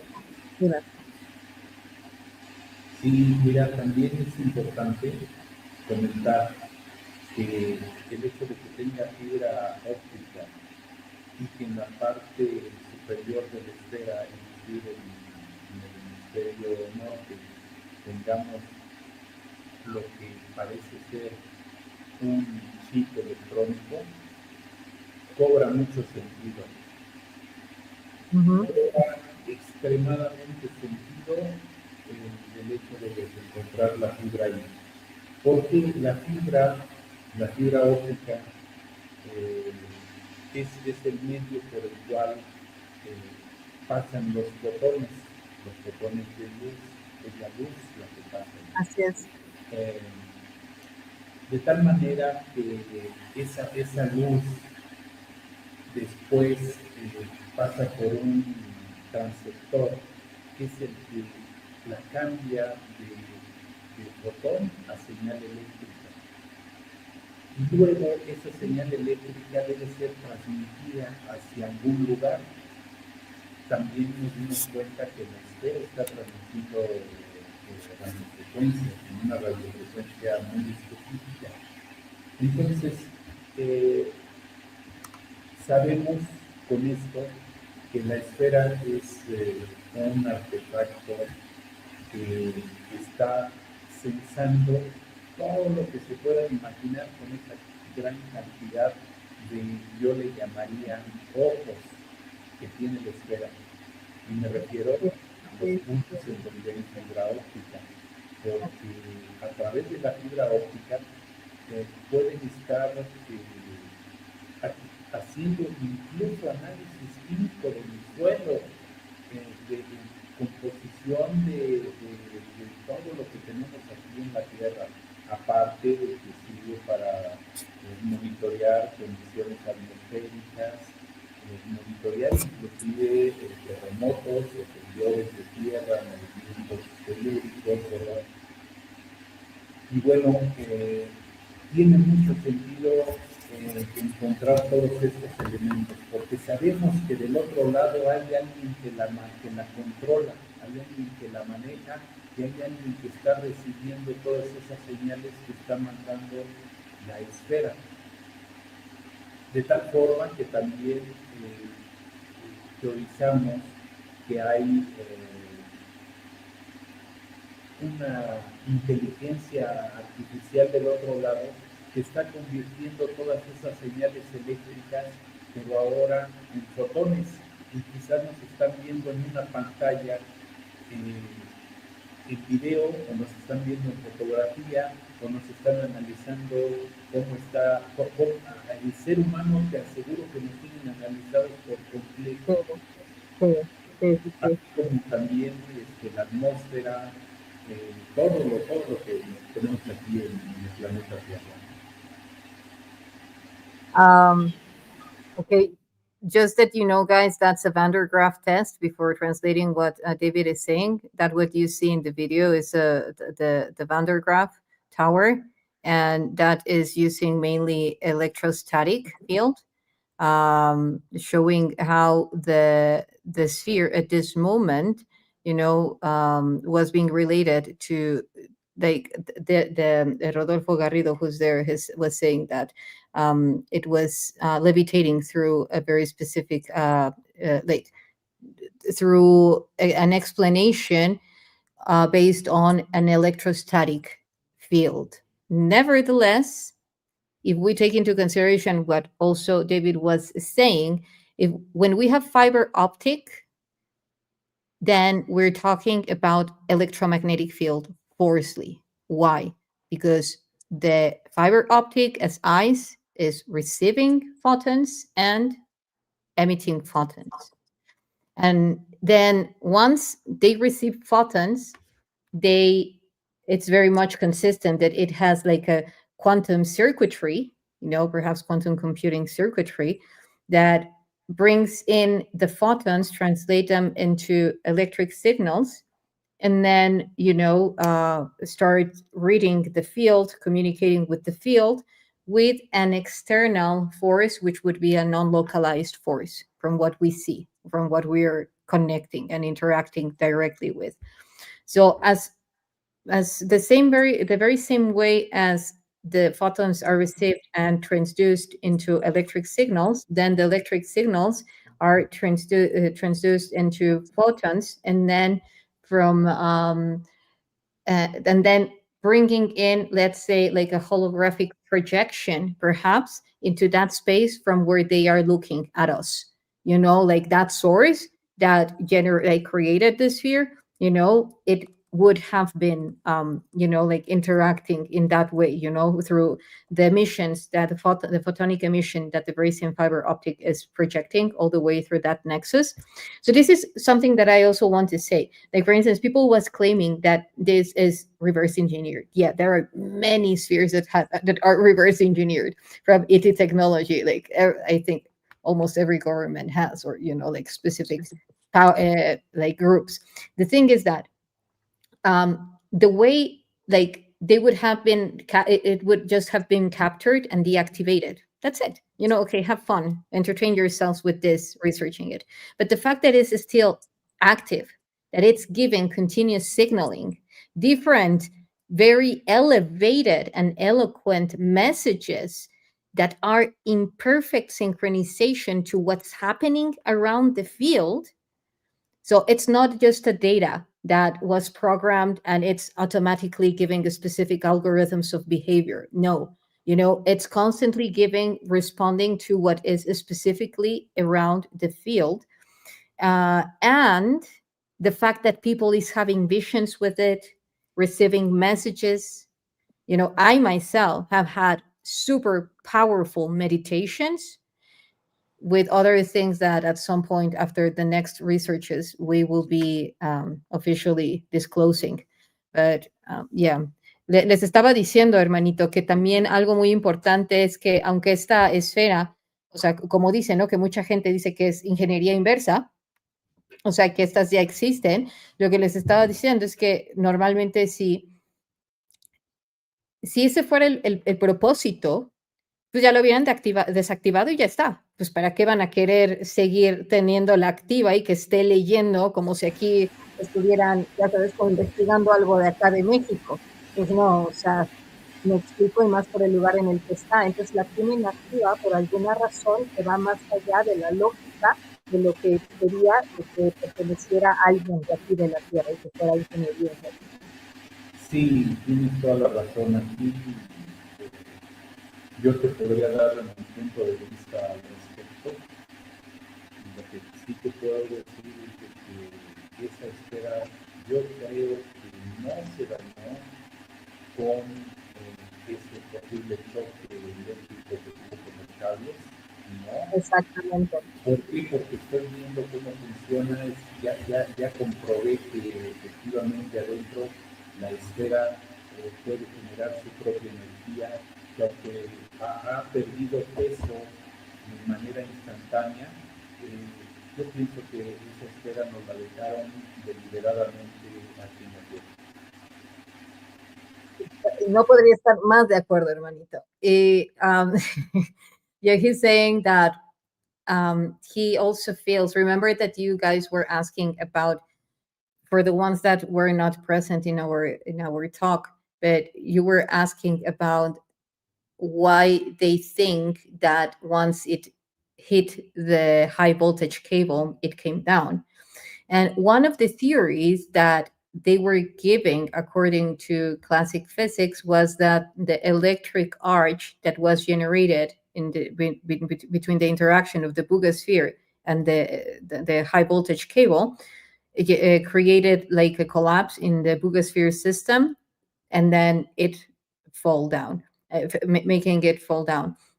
But as I was saying, like the way that it came down, it was so elegantly, like not when when something, like just Right, it didn't just drop like a stone. It like floated down. Exactly. It slowly came down, gracefully came down.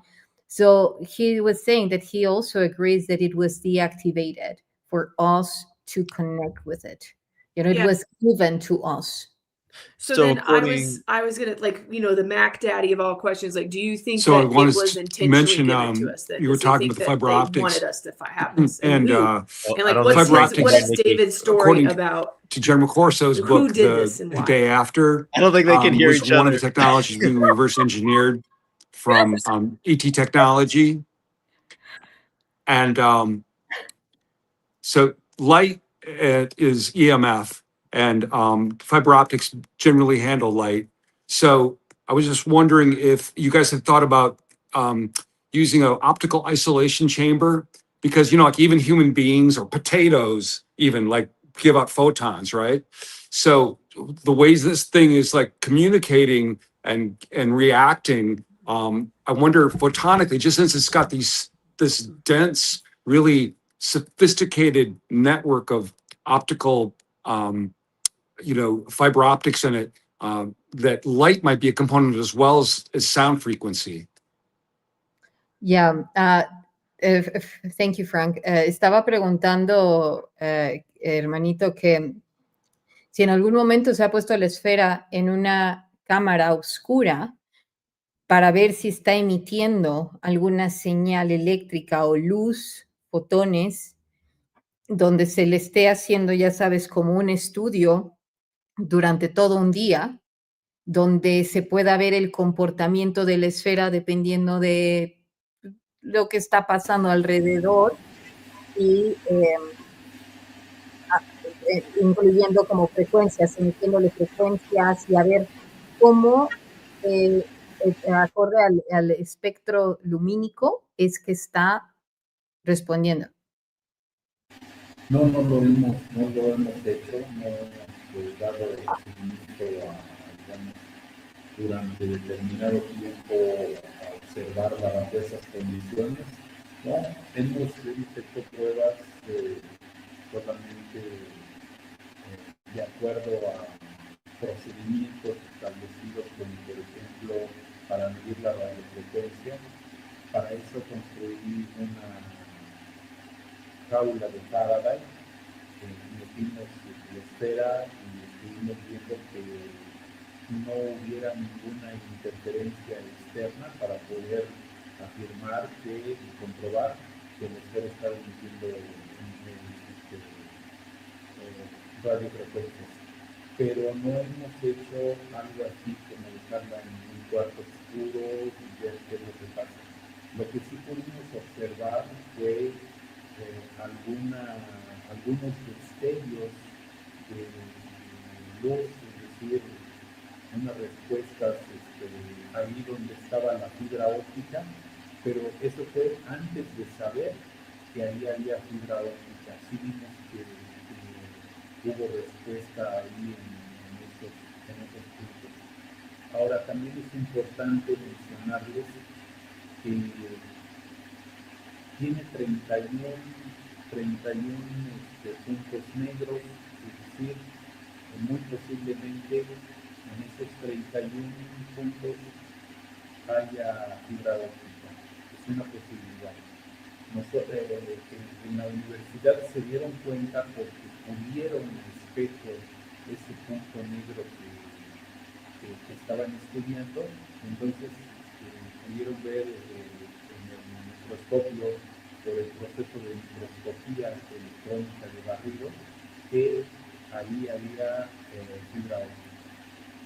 Entonces, de esos 31 puntos, no todos penetran la carcasa de aluminio, solamente 2 de ellos penetran esa carcasa. Ok, pero entonces todos los puntos alrededor tienen fibra óptica o No, solo no 2. sabemos, no sabemos porque no se han pulido todos los otros puntos, no queremos alterar Claro. completamente la esfera. Por eso nada más se pulió un solo punto y fue donde se sacó la muestra para esa prueba de microscopía electrónica de barrido. Okay, so what he is saying now is that no, those type of experiments they haven't done yet to the Bugosphere. An spectrometer was used in the beginning. That's how they found out about the fiber optic, and then but after that, no. The Faraday cage, who also is someone is asking there. Yes, the Faraday cage has been used. Actually, that was David created it. That's the first time that when we went to see the Bugosphere, they had just taken out of a Faraday cage. Mainly the Faraday cage, what does is blocks all signals, you know, from the surrounding, you know. So that was used, and you know, like from that moment to now, like when I connected there and now when I have connected these other times, there is a huge range of difference in the energy of the sphere, you know, a huge difference. But anyway, yeah, he was saying mainly that, and that there are, hermanitos, ¿son 31 o 32? Porque yo recuerdo que se había mencionado que eran 32. Son 31. 31? Sí, son 31. Mandela effect. I don't know, guys, about you guys, but I feel that the Mandela effect is crazily, you know, like all the time throughout this recent days. So apparently now there are 31 points. I could have sworn that there were 32. This is what I'm saying about the Mandela effect. But anyway, 31 points. And so why he mentioned this is because that's the reading. He was just talking about the fiber optic, you know, and that there still needs to be research done regarding to that, as most of the experiments that have been applied to the Bugosphere have been non-invasive, because precisely we know that it's a lot like active. If they are made invasive tests, perhaps, you know, it would damage it in a way that it would stop working, you know. So this is why they don't want to take more samples from the rest of the what could potentially be fiber optic, you know, the other holes. But so far in those two have been shown that they only two are connecting to the whole sphere. The other dots, they just show like small cylinders, but not connecting to the core of the sphere, you know, to where the metamaterials could be. Just two.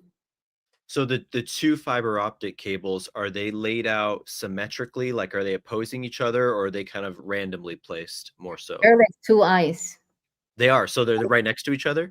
No, it's one, then another no, and then the other yes. Oh, so okay, there's one in the middle. Yes, Interesting. exactly.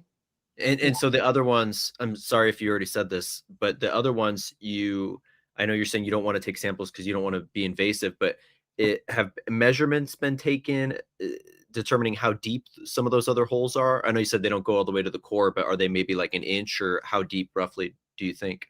Well, in the tomography, you can see it. The one that Sean showed recently.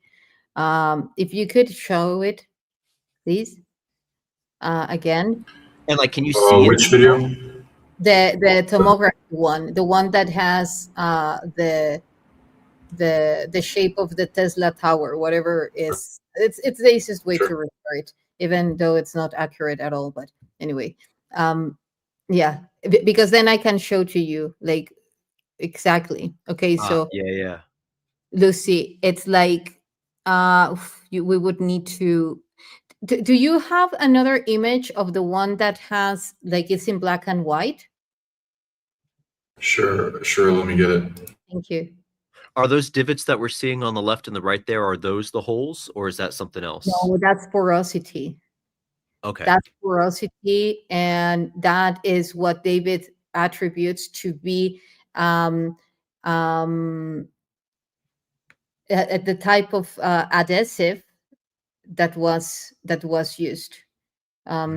Les estoy diciendo que ahí lo que se ve en una de las capas es lo que tú también relacionas con el adhesivo, hermanito. Es correcto, sí. Precisamente el hecho de que no hayamos detectado la presencia de soldadura en una de las dos carcasas es porque muy posiblemente utilizaron un adhesivo estructural que también es trabaja por medio de dos componentes que reaccionan y al reaccionar generan energía, es decir, se eleva la temperatura de ese material, pero no rebasa los 50 grados centígrados, Lo que habías dicho. congruente con todo lo que hemos hablado. Entonces, sí se utilizó muy posiblemente un adhesivo estructural. Yeah, how he names it, like just talking about the glue, it's an structural adhesive, and that adhesive cannot go beyond like above the 50 Celsius because and it's very cohesive to the whole story that the BUGA sphere cannot hold above 72.8 Celsius, be in like that beyond that temperature. So are you saying that adhesive is in all of the holes and then that's what's helping regulate temperature? It's around the whole equator, and in the last tomography it could be shown even better, but no, I'm not seeing not even So like one if you were to image. stick a toothpick in those holes, would you touch resin with the toothpick in every one of the holes? Well, that's a good question. Perhaps it would be contaminated, I don't know, due to let me ask, due to the wood, but I Like if noticed. you put it under water, would water flow into the internal side of it, or does it have like a protective barrier that would keep out like liquid water or something like that? Yeah, there are many tests that want to be done. But you don't want to ruin it at the same time. No, they are coming. They are coming. Okay. It's about that, and it's about other topics. But this upcoming months will be of full research. Hermanito, me preguntaba que si se ha metido a la esfera, por ejemplo, en un tanque de agua para ver cómo responde a la estructura molecular de agua, o si en algún momento se piensa hacer algo así. Nosotros no la hemos vivido,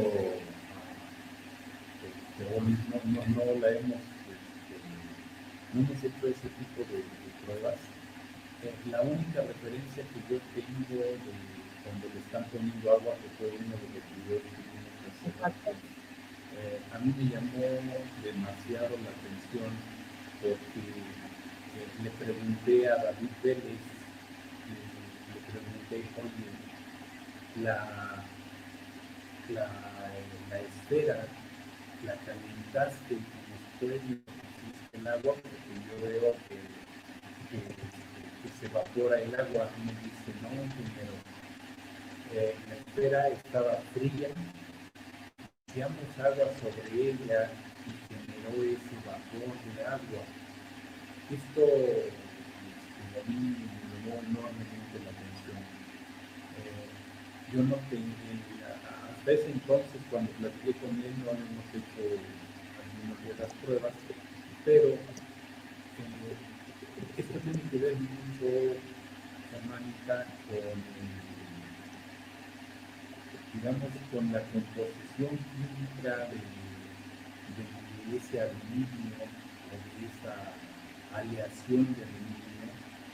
Tiene que ver mucho con ese sistema interno que hace que por mucho que genere en su interior esa gran cantidad de energía, porque es una cantidad de energía tremenda que se necesita para que levite un peso de 10 kilos. Es una cantidad enorme de energía. Sí. Entonces, de alguna manera esa energía no se refleja en temperatura. Digamos que tiene un efecto mínimo en cuanto a la generación de temperatura, pero porque también internamente tiene un sistema que regula esa temperatura y está interactuando con la energía, tanto la que se genera como la que recibe. Y entonces, si recibe mucho calor, la transforma en energía. Y esa energía que está generando ella no produce una cantidad de calor suficiente como para degradar la resina que contiene la fibra óptica. Entonces, para mí, la esfera tiene un sistema de autorregulación de temperatura. Y como te decía, esto viene de que la composición química tiene aproximadamente el 12% de contenido de silicio. Este componente, este elemento, lo que le da es una protección térmica a estas carcasas. Y esto solamente lo pudo haber diseñado alguien muy inteligente, alguien con conocimientos de termodinámica, con conocimientos de metalurgia, expertos, para terminar pronto, ¿no? Sí. Para pronto. Sí. Un experto. Okay, gracias, hermanito. So he's saying that no, again, you know, like those type of tests haven't been applied. It's very interesting what happened the first days that it from its appearance that they poured the water on it, and then, you know, like this steam came out of it without burning or without being hot. So what he thinks that could potentially be related to that is that it has like a thermal regulator, auto regulator, because as I mentioned earlier, you know, it's like it, along with the theory of the components that are creating like that are in the sphere, like the type of adhesive, like a structural adhesive, like its behavior and so forth, along with the fact that, you know, it's constantly in the same temperature. Perhaps it varies a little bit, but it doesn't go, you know, like immensely. So, but in order to make levitate like a sphere that weight, it's necessary like immense amounts of energy. And if you generate energy, you generate heat. So the sphere would be reaching like high amounts of heat. But the fact that it doesn't is because it has an auto regulator. It must have it, you know? So that's a lot of technology, you know, like that's very good technology. And another thing that he was saying was that, of course, that whoever made it, it's an expertise on thermodynamics, on, you know, like, of course, levitation, plasma physics, and many other things. So, okay, one last question on that kind of bridges to, and then I'll pass it over to Nikki. When it comes to the creator of it, and more so your and David's like personal theories, because obviously you don't know for sure, but does it seem to you guys like it was being intelligently remotely controlled, or like it was under its own intelligent control when it was floating around? Like, was it being remotely piloted, or was it kind of just doing its own thing and then happened to, I know you think that it is here to help us and wanted to be studied, so like, do you think another group led it here, or it kind of just found its own way here? Well, I will answer that, and of course, then I'll ask David. There are a lot of ancient artifacts that have already been dated, and they are legit, that have engravings of beings coming out and in of those spheres. Perhaps it's something regarding to plasma beings projecting themselves, like as a genie in a bottle. Perhaps it's just showing how they can transfer their consciousness through that nexus, and as how many spaceships work. So, but definitely there are very specific consciousnesses that are expressing themselves and communicating through that sphere. I had the most sublime experience in a meditation. A guy came to me, a being. It was full of light in the lotus position. And I was like, whoa. And then it took me to the epicenter of, let's say, the quantum circuitry, like source, from the quantum source all the way to, if you want to call it spiritual, whatever, but different layers of it. Then we were at David's house, and he was showing to us images of his book. By the way, guys, if you want to get his book, he's talking about all the research of the BUGA sphere, and he will be translating it into English as well. Ya te estoy haciendo la venta de libros, hermanito, pero bueno, ahorita voy. And then I was like, I didn't know what to say, because one of the pages shows a tablet with the same being that I saw. Like, I was perplexed. I was like, are you kidding me? Can you describe a little more what that being looks like? I could show to you a picture. That'd be great. Because I'll get it up if I can. Okay. I mean, I can send it to you, or yeah, okay. Thanks. Whichever. Yeah. No. It's not those images. Let me. Which artifact are you talking about? No. It's not here. Let me. Okay, well, I'll show some while you do that. Well, you said it's kind of like responding differently now. Do you think that it's dying, or like it's turning off, or do you think it's getting better? No, it wants us to communicate with it. It's like just waiting for us to crack the code. And we're on that. We are really near. Like, it's impressive because we have amazing members in the group, and yeah, we're definitely getting there. Here it is. I have a quick question. Yeah. Has it ever tried to communicate? It's communicating telepathically. Has it ever tried to communicate via like technology, like actually, like kind of hacking into the phone and like texting it, messing with technology in that way? How has it interacted with technology on a communication basis? Hermanito, ¿has visto si ha interactuado? Okay, well, before going there, let me ask him what you were asking, guys, and then I'm more than happy to ask what you were saying. David, me preguntan que si tú crees que es una conciencia local o no local la de la esfera, o sea, si es propia de la esfera o si está conectada a una red.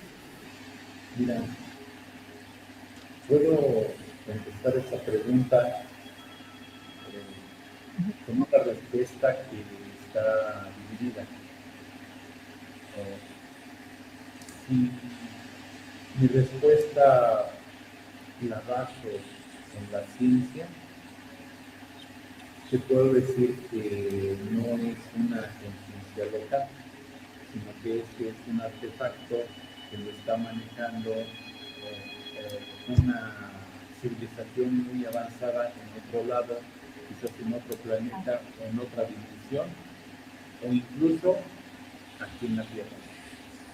Pero si te contesto ahora con toda la experiencia que tengo en la investigación sobre estos artefactos, yo te puedo decir que la esfera tiene una conciencia propia.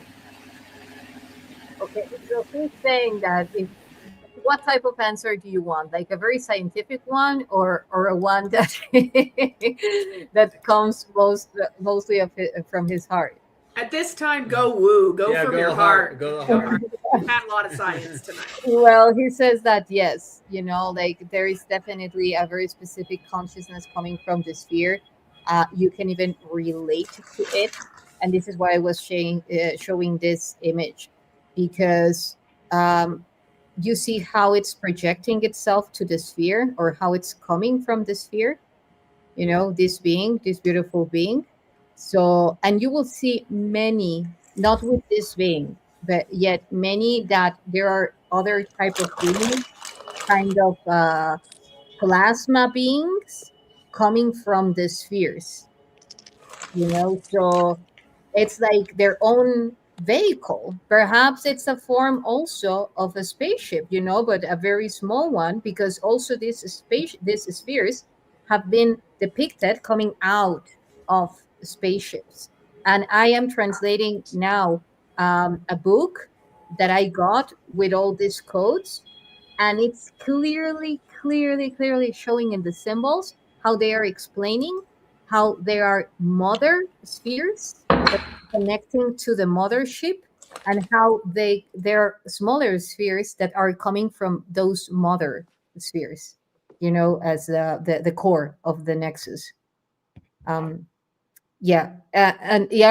now about the other question. So can you repeat it to me, please? I'm sorry, I just went deep into the excitement.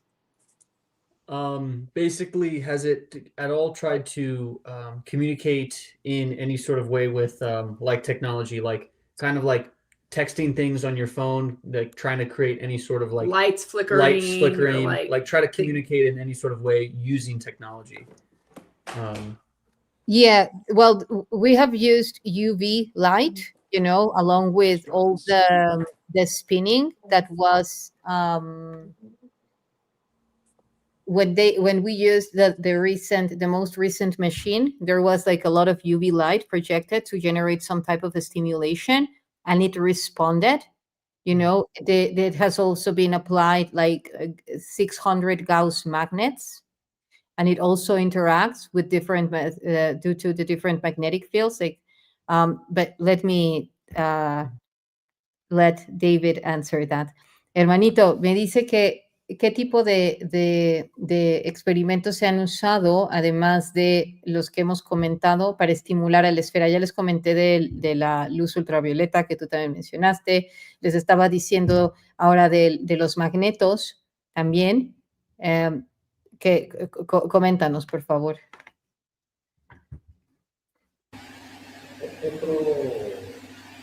Otra forma de estimular que no hemos probado es con impulsos electromagnéticos. También con hacerle incidir energía en forma directa. No lo hemos podido hacer. Tú lo sabes que para todos estos equipos se requiere comprar los equipos, hacerlos para la esfera. Y ha sido uno de los limitantes para poder estimularla de todas esas formas. Hay 6 formas básicas. Hemos puesto en práctica 3, pero nos hacen falta otras 3. Una que sería la emisión de frecuencias, pero todas al mismo tiempo, y ir guiando hagamos las pruebas hasta determinado punto, tener esas 6 incidiendo sobre la esfera. Ninguna de ellas es a través de ultravioleta, pero en los puntos específicos y dejarla fija ahí. Así es. Esto es lo que ya vimos con la máquina para hacerla rotar. También, ya lo mencioné, los pulsos electromagnéticos, la energía directa, es decir, de alguna manera meterle carga, y a través de luz ultravioleta, que ya lo hicimos, y por ahí se me está pasando otro, son 6 puntos básicos. Oye, ¿y el de pulsos electromagnéticos, qué respuesta dio? No, nos falta hacerlo. Ok. Es que te escucho un poco lejos, pero ok, qué bueno que pregunté. Voy a acercar un poquito. Sí, Sí, gracias. Ajá. sí, te digo, el de los pulsos electromagnéticos, ese no lo hemos hecho. El de emisión de frecuencias tampoco, Yes, tampoco lo hemos puesto en práctica. Y ahí lo importante sería tenerlos todos en conjunto y irlos variando. Okay. Y bueno, pues eso ahí nos arrojarían datos muy importantes, porque ya vimos que tan solo con rotarla tuvimos excelentes resultados. Hicimos bajar de peso de esfera hasta 2.6 kilos de manera instantánea. Gracias, hermanito. Well, it's maybe, like once we do again the experiment with the spinning machine, we will be applying other type of stimulations, like the ones that you were asking, including electromagnetic pulses, like the frequency generator with the Chladni plates, like all together to see that response, and also like for longer periods of time, which is also super, super, super important. Because there is like a lot of research that needs to be done, and of course all of this equipment and all of this requires many things, so we're getting there. So the inside of it appears to be static, right? It's not like it doesn't appear to have moving parts on the inside. Well, yes, it does. This is why the tomography shows different patterns every time. Because So if you were to move it around or shake it, can you feel like something moving or a gyroscopic effect or something? No, this is why we believe that it's a type of plasma, a type of gas, along with other metamaterials that are interacting with one another, and but nothing solid. Nothing So solid, as in you don't know that it is solid on the inside. Like there could be movement, or like it's not likely that there is something solid inside of it. Perhaps there is, but for now the theories are more pointing out to plasma, and that makes a lot of sense with the fact that there could be a consciousness, interacting back and forward, transferring its consciousness, and creating different densities through its own plasma physics technology that would, be consistent to have this behavior. Because otherwise, imagine, like you take a tomography into your brain or someone else's brain, and now you have a regular brain. Now you have a triangular brain. Now you have like a balloon brain. It's like, what's going on there? There's more about the type of matter that we know. Me preguntaba que del tipo de la composición interna de la esfera, hermanito, que si tú crees que sería algo físico, alguna torre de Tesla por ahí, o algo más. No, yo creo que algo físico ahí, que digamos, la torre de Tesla, yo no creo que sea eso. Para mí hay algunos metamateriales, como les comenté, pero también a la formación de estos metamateriales ahí en su interior, al momento de la reacción química, hay desprendimiento de gas, hay gases ahí, y muy posiblemente tengamos plasma. Y el hecho de tener plasma no quiere decir que tenemos altas temperaturas o que ya hubieran fundido la esfera, no. El plasma lo podemos tener a temperaturas bajas también, pero a determinadas condiciones. Y esas condiciones las generan estos metamateriales. Okay, so he's saying, yeah, that like something solid. And I'm sorry if we laugh, guys, but we have like a very specific local joke regarding to the Tesla tower. So that's why we laugh when we talk about that. But it has nothing to do with the questions or anything else. It's a local joke that we have. But anyway, so then what he says is that it's very much consistent to a plasma. If we see the image, like that scan, that tomography that was taken that has that shape, you will see that within the three densities, there is one where the circular part is, that it seems like it's leaking some type of component, like some type of that very same density. It's lighter, yet it's the very same color. So this is why, like it's like whether if it's liquid, whether if it's plasma, but it, there, you see in the bottom, like that shady red, that's very consistent to something like like moving beyond that very defined image. So yeah. So that could be the gas itself that's forming that Tesla tower shape, not necessarily something physical. Exactly.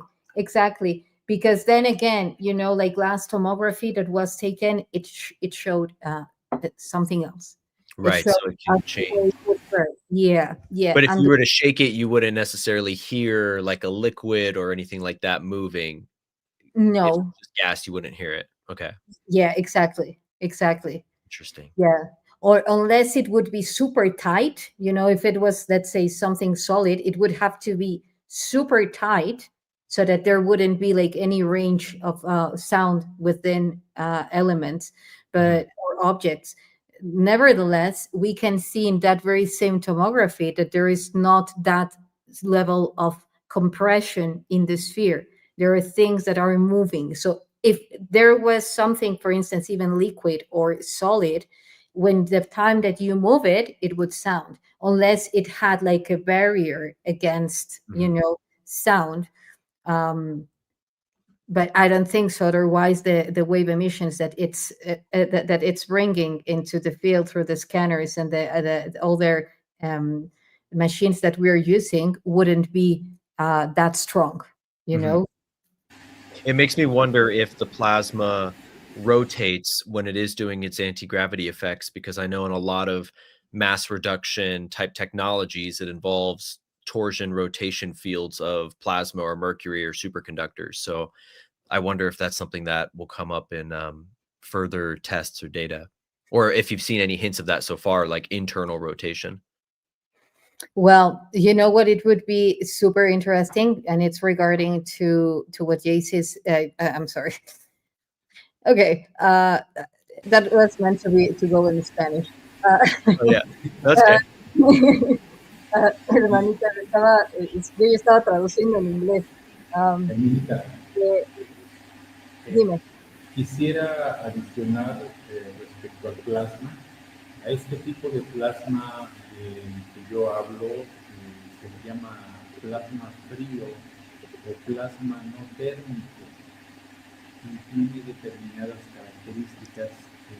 Dentro de una de las aplicaciones que tiene este plasma es que se utiliza donde se requiere una ionización controlada, y esto tiene que ver mucho con que esta esfera, cuando se le grabó, también en la parte superior, es decir, en el hemisferio norte, se veían luces, se veía que cambiaba de colores esa parte de la esfera. La esfera no tiene luces, no tiene focos, no tiene LEDs, no tiene nada de eso. Y este es un reflejo de que es muy posiblemente que ahí tengamos plasma, porque se ve la ionización que hay en la parte superior y que son los colores que se ven como luz. Okay. Okay, super, hermanito. Gracias. What he's saying, he just wants to point out some information about the plasma, the type of plasma that he's referring to, and it's a cooled plasma with a very, let's say, controlled ionization. Because when the sphere was was seen for the first time, or like levitating, they said that they even saw at some point some lights coming from above of the sphere. So if we take into consideration from the sphere or from another source above it, like just above, like in the surface of the sphere. So perhaps in the beginning people thought that it was because it had light on it, some type of LED or whatever. Yeah. And the thing is that it doesn't have that. Yeah. So with the ionization, the controlled ionization, that could be happening. Illuminating. Gotcha. Interesting. Yeah. Thank you. Yeah. Que gracias, hermanito. Does anyone have any other question? Anything else? ¿Tu hermanito quieres comentar algo más? I was just going to show you. I've shown it to you before, but you were talking about the being, or when you were meditating, what you saw, and I had this artifact, and I suddenly I've got my brother's computer and it's popping up all these crazy things all over. Let me see if I can get rid of them. Okay. Okay. Dismiss. Okay. Just want to show everybody that. Please. Okay. Well, can you see? Oh, yeah. Oh, ow. Yeah. So that's a really cool one, Frank. Anyway, yeah, that came to mind. I have to be at the airport in a minute anyway, so I've got to run, but thank you, everybody. No, thank you for joining us, Frank. Yeah, thank you so much for coming. Bye. Talk to you. Bye. Talk to you later. Bye. Ya viste la imagen, hermanito, que nos la quería mostrar. ¿Te parece al...? Muy, muy interesante, porque ahí se ve que en el cuerpo hay una generación de energía. Nuestro cuerpo es energía. Así es. Ahí precisamente está grabado eso. Está el cuerpo de plasma, hermanito. It's showing the size of the plasma body, yeah, that's amazing. And even it has the shell with the perfect the golden ratio proportion in the heart, so yeah. Anyway, Ahora, I have one question. So Okay, adelante. Go ahead. Oh, I'm sorry. Yeah, we have a little bit of audio problems. Yeah, don't worry. The artifacts, have you actually had them interact with the BUGA before?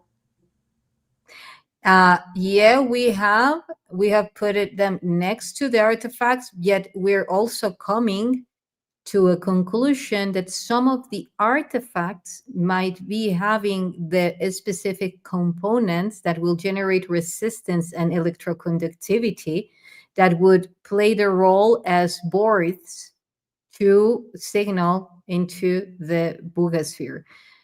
So that's also that something that we're taking into consideration. Me pregunta que si se han puesto interactuar diferentes artefactos ya como desde un punto de vista experimental, no solo por frecuencia o resonancia, sino a nivel experimental con la esfera de BUGA, hermanito. When we bring the artifacts, the BUGA sphere responds and gives a lot of thank yous. So it seems to like, especially if you bring ones with the chips. So I recommend it. Adelante, hermanito. Mira,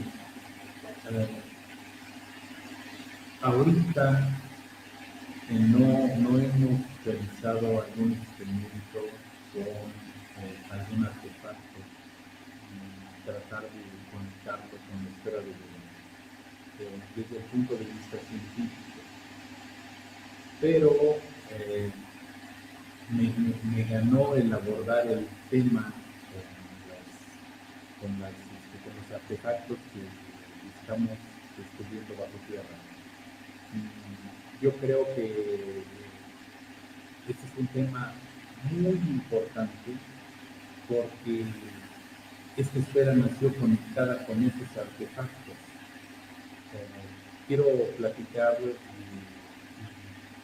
hacerles saber de que cuando yo tuve la primera fotografía de un artefacto que tenía el chip de la esfera de BUGA,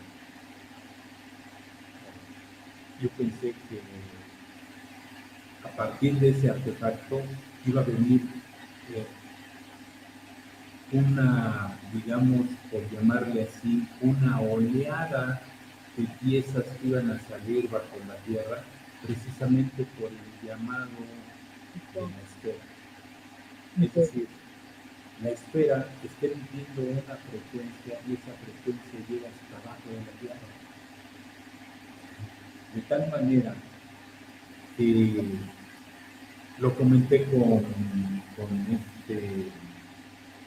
Norberto. Tú lo sabes, hermanita, lo comenté con él cuando tuvimos la segunda pieza, que fue una esfera de piedra que salió en Tula. Ajá. En este momento estábamos trabajando con la esfera de BUGA y me llama un amigo, me dice, oye, acabamos de desenterrar una esfera, pero es de piedra, quiero que la vengan a ver. Sí, claro. Dejé la esfera de BUGA y me fui a ver la esfera de piedra. A partir de eso, mi comentario fue, de aquí en adelante van a surgir una gran cantidad de piezas bajo la tierra.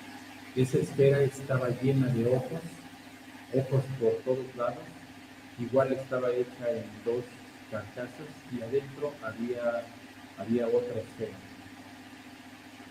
Lo que nos mostraba en su interior esa esfera es de que esa ramificación de fibra óptica va desde el chip hasta el Ecuador, donde la encontramos realmente en la esfera de BUGA. O sea, coincide con todos estos elementos y con todas las características que ya hemos platicado de la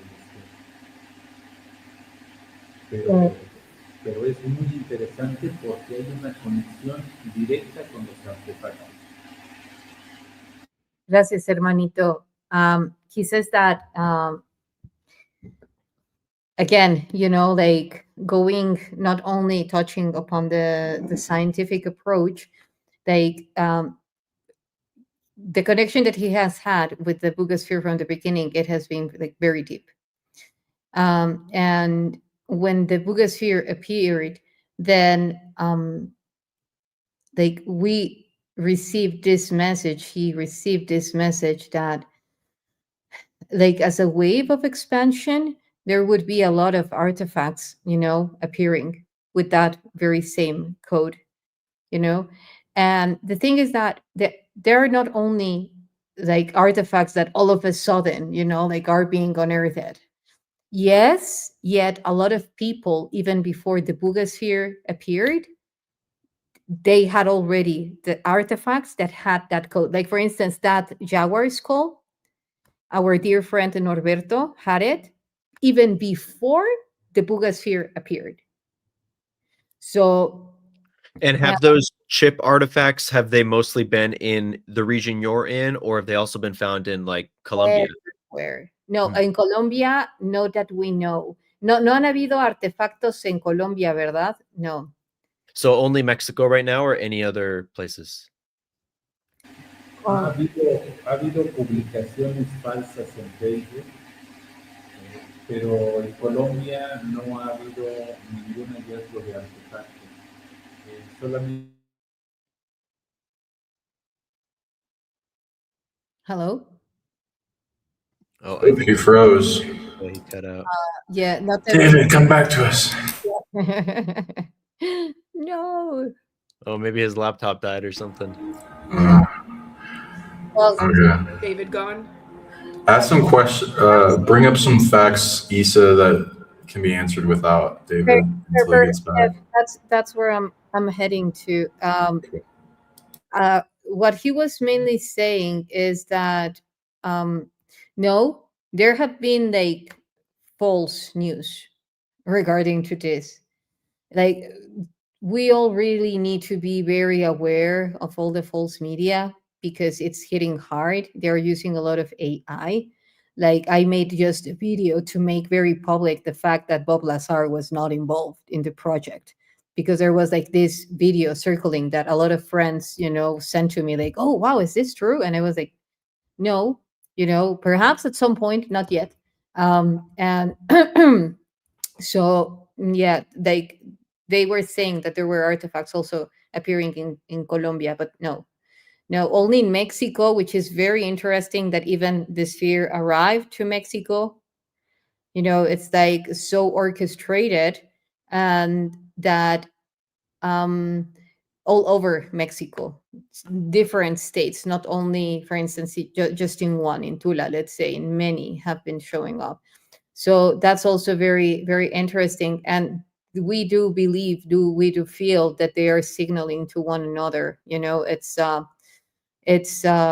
so like, we're talking about very advanced form of technologies. They work through with the quantum field. They work through the unified consciousness. So they are bringing huge codes. And, like now with all this disclosure coming up, it's very interesting how there are many forces trying to disaccredit it, to make it look fiction again. So yeah. Yeah, I'm very curious to see if more will be discovered outside of Mexico, or I'm sorry, even in America or other parts of Central and South America, or even on other continents, perhaps. Well, there are huge indigenous, like Native American prophecies, like the Hopi and Navapai, that say that there will be, from the red land, emerging non-terrestrial technologies, and that it's the native people that will be bringing it and presenting them to humanity. What is the red land? Well, I think you live there. I was gonna say, is it where I think it is? Yeah, like the Red Canyon, Sedona, like Arizona, like all of these places. And they even talk about the red feathered maiden, like that type of phoenix form of figure, the solar feminine, like and everything that is happening with the sun. But what I what I just want to point out is that for me, the elders, the indigenous tribes, hold very important codes to this. They have been guardian keepers, and they know how to activate them, they know how to work them, and yet they are so humble that they're just putting it out so that we step up and start communicating with them and activating them at a deeper layer. And for me, the communication that each one has is unique. You know, it's like a form of that fractality, that unity, that unicity within the unity. So, like for instance, like there is a different consciousness in each sphere, even though they are higher, like in roles. But I also feel that there are different consciousnesses, as I was saying. Like, okay, I don't want to use my whole arc or my whole spaceship. You know, let's take the beetle for now, and then you bring in the sphere, and you just project your consciousness, and then you're just there. You know, like overseeing the whole place. So yeah. So speaking of other spheres, one thing I was going to ask him that I'm sure you know his opinion on, or your own opinion too, like, are there any other spheres that feel as legit as the BUGA sphere, that are BUGA sphere style, that that team is looking into as a possible connection to the phenomena?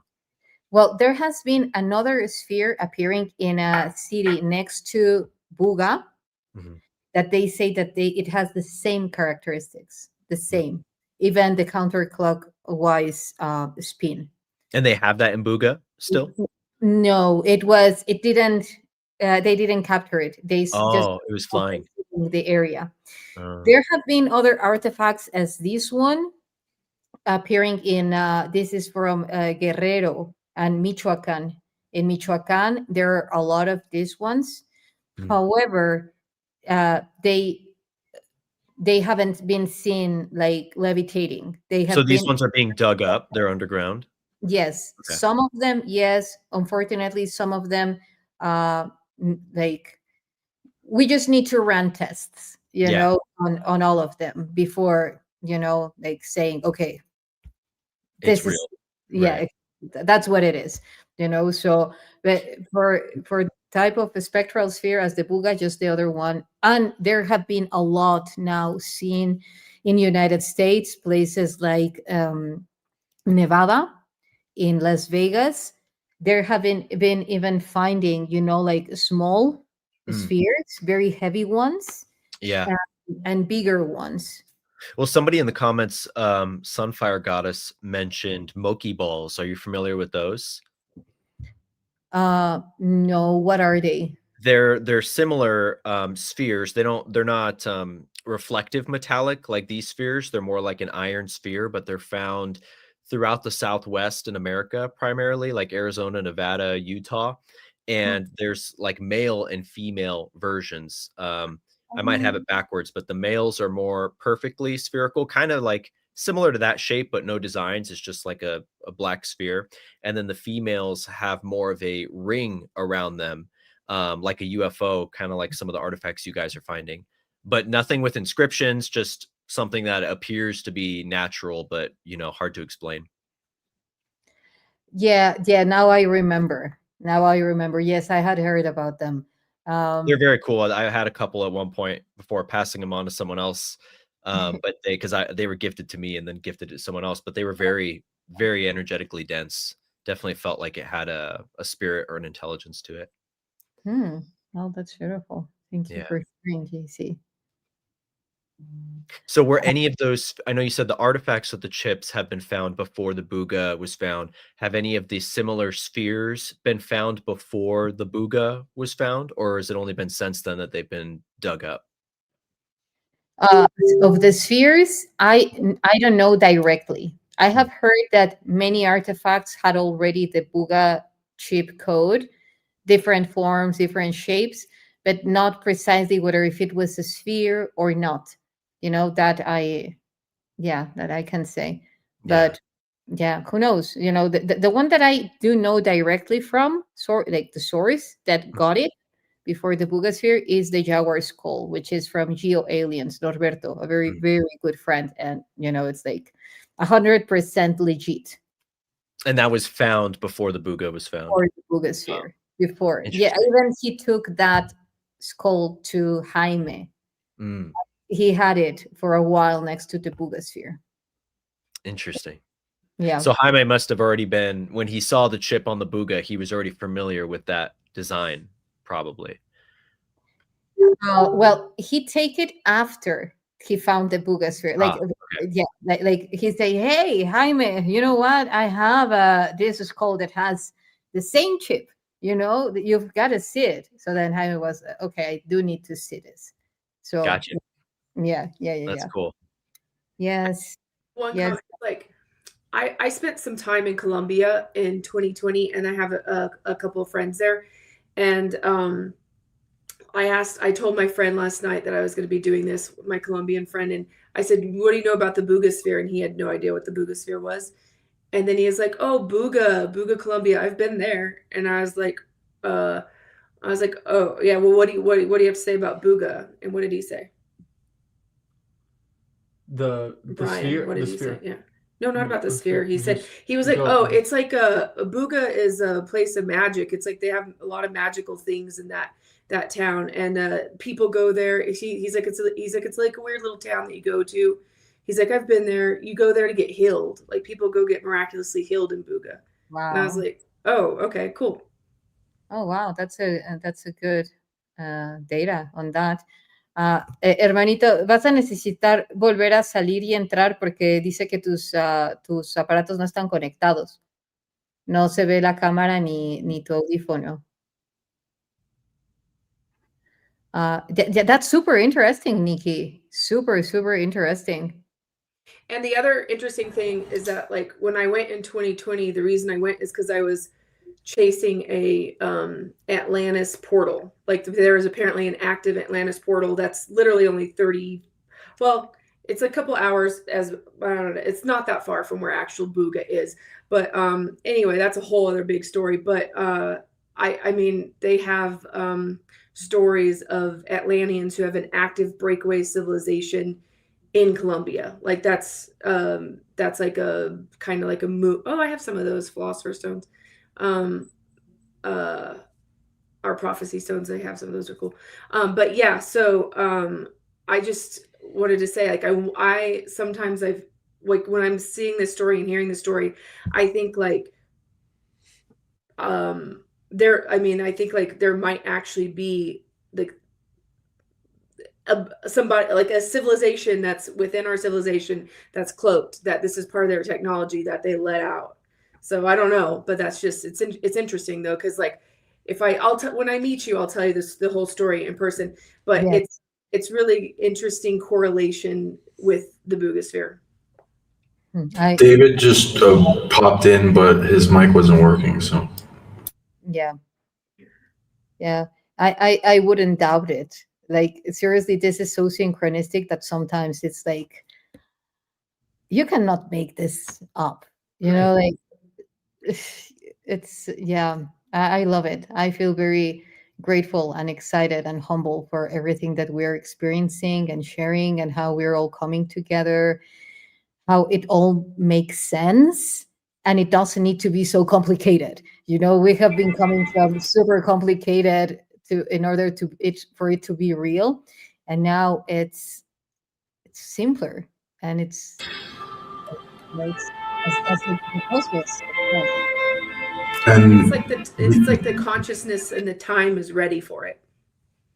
right. And these markings have been seen as like either pre-Sanskrit, and there's like Hindu cultures that still have them, but they're found all around the planet in different things, and people are noticing the translation. And of course, if you want, I can bring out the translation of the BUGA sphere of what they found from the pre-Sanskrit people, if you want, for the live audience. And there's, if you remember, there's a movie in Disney with, was Atlantis, the Fallen Empire. So it has similar symbols to this, but not exactly. It's just John, what is that clear one made of? Is that like a quartz kind of crystal, or is it more of a glass? It's the calcite. Calcite. Oh, calcite. Wow, that's really pretty. Yeah, but it's doped with a type of aluminum phosphate. Aluminum phosphate doped in terbium, because it due to its phosphorescence properties. So when you say doped, what does that mean exactly? Like the surface has been treated with it, or Yeah, okay. it's like yeah, So exactly. it's kind of like when in modern day, I know some of the crystal shops will do the like titanium coating with the quartz or whatever, and it gives it that aura quartz finish. So similar to that. Yes, exactly, Interesting. but with terbium, and yeah, actually, David has been doing some experiments on that, and the level of phosphorescence that he's reaching in the pieces that he's doping, it's surreal. You know, it's yeah, it makes a lot of sense. Is that one? Does that one glow Yeah, under black Yeah, light? That's yeah, wow. all of them do. I can bring up images of it, and then afterwards, if you'd like, before whenever you guys want to end the stream, I can, because somebody wanted the pre-Sanskrit read, and then maybe you guys can let us know what you think of that interpretation. Sounds good. Okay. And thank you guys okay. for coordinating this and hosting this, and holding the space and having David and translating. It's been wonderful. So thank you guys. Thank you. For the space. And also, we can't hear Jace or Sean. We can only hear Isha for some weird reason. So I did turn it on this thing. So I was wondering if maybe Isha can read the translation so that I can hear what's going on. Sorry, Sean, I can't hear you or Jace for whatever reason. You really can't hear me? Oh my God. Guess not. That's weird, but we have been like the BUGA sphere field has definitely been present. Oh yeah, so, felt the BUGA sphere for sure. Okay, so here it goes. And well, David sent also a message that it's raining like really strong, and something happened with, with the electrics there. So there you go. That's all good. He gave a lot of his time, so I'm grateful. Yeah. And I will have to go soon, guys, in a bit. But like sharing with all love, like the message that Dr. Agnese decoded from the symbols above. It says, in the great beginning, the primordial moment, the spirit, through the word, brought forth the birth of the races and lineages, leaving everything infused with the purpose of spreading and offering to the sun, to the heavens, the radiance and light of the universe, and the realm of the seven worlds, of the planets and the gods. Then came the lunar phases, the harvests, and the sowing. The earth was secured, and cultures were formed. Guided by the two principal movements, each with its own direction, abundance, teaching, and knowledge came into being. This was manifested from the highest, the most sublime, and the most perfect. It was then that the vortex was created with a great thunderous sound. Likewise, the wheel of time was formed, the astronomical wheel revealing itself in the cycles of the earth. Afterwards, the Absolute, the Most High, drew nearer to bestow the manifestation of goodness and the generation of virtues. Reverence for the sacred, devotion to truth, and the expression of spiritual strength and heroism through harmony and perfect synchronicity. Thus was established the resonance of the 30 gods. After accomplishing this, the great vessel of Indra, commanded by the god of the atmosphere and the sky, moved freely with a mighty roar, for he had entrusted the solar warrior with ending the evil upon the earth.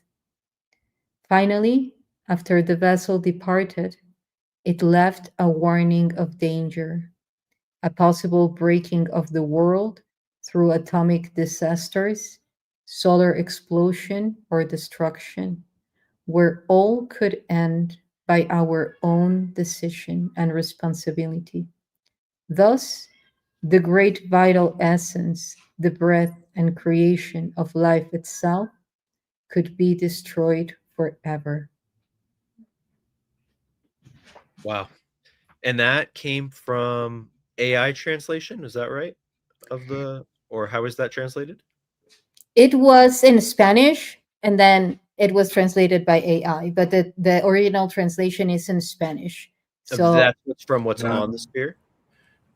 yes, Okay. well, Two Sanskrit scientists, different, Okay. did them on their own without comparing notes. Pre-Sanskrit scientists, they translated pretty much the same thing, and then this is the amalgamation of it. Each symbol has quite a number of options around the same variant, and all applied for in the translation. yeah, Dr. Agnese has a PhD in ancient tongues. So she found out that the symbols are very much consistent to a prior form of Sanskrit. So I have also been doing some research, and impressively, yet not surprisingly, some of those codes are also found, for instance, in Sabaic language, which is in the southern part of Middle East. And for instance, the first word symbol that Dr. Agnese says that it's the beginning in Sabaic language, it's related to the mouth, which is the word, which is the beginning of. If you put the dot along with, so it's like, it is like the very same, like using one equation for everything. Once you get the basics, then you can translate it in many, many, many languages. So I think this is very much connected to that. Also, it like these symbols have been seen in Atlantean language. Like there are books that of Platon and Socrates that show the ancient Atlantean language, and you will see some of those symbols.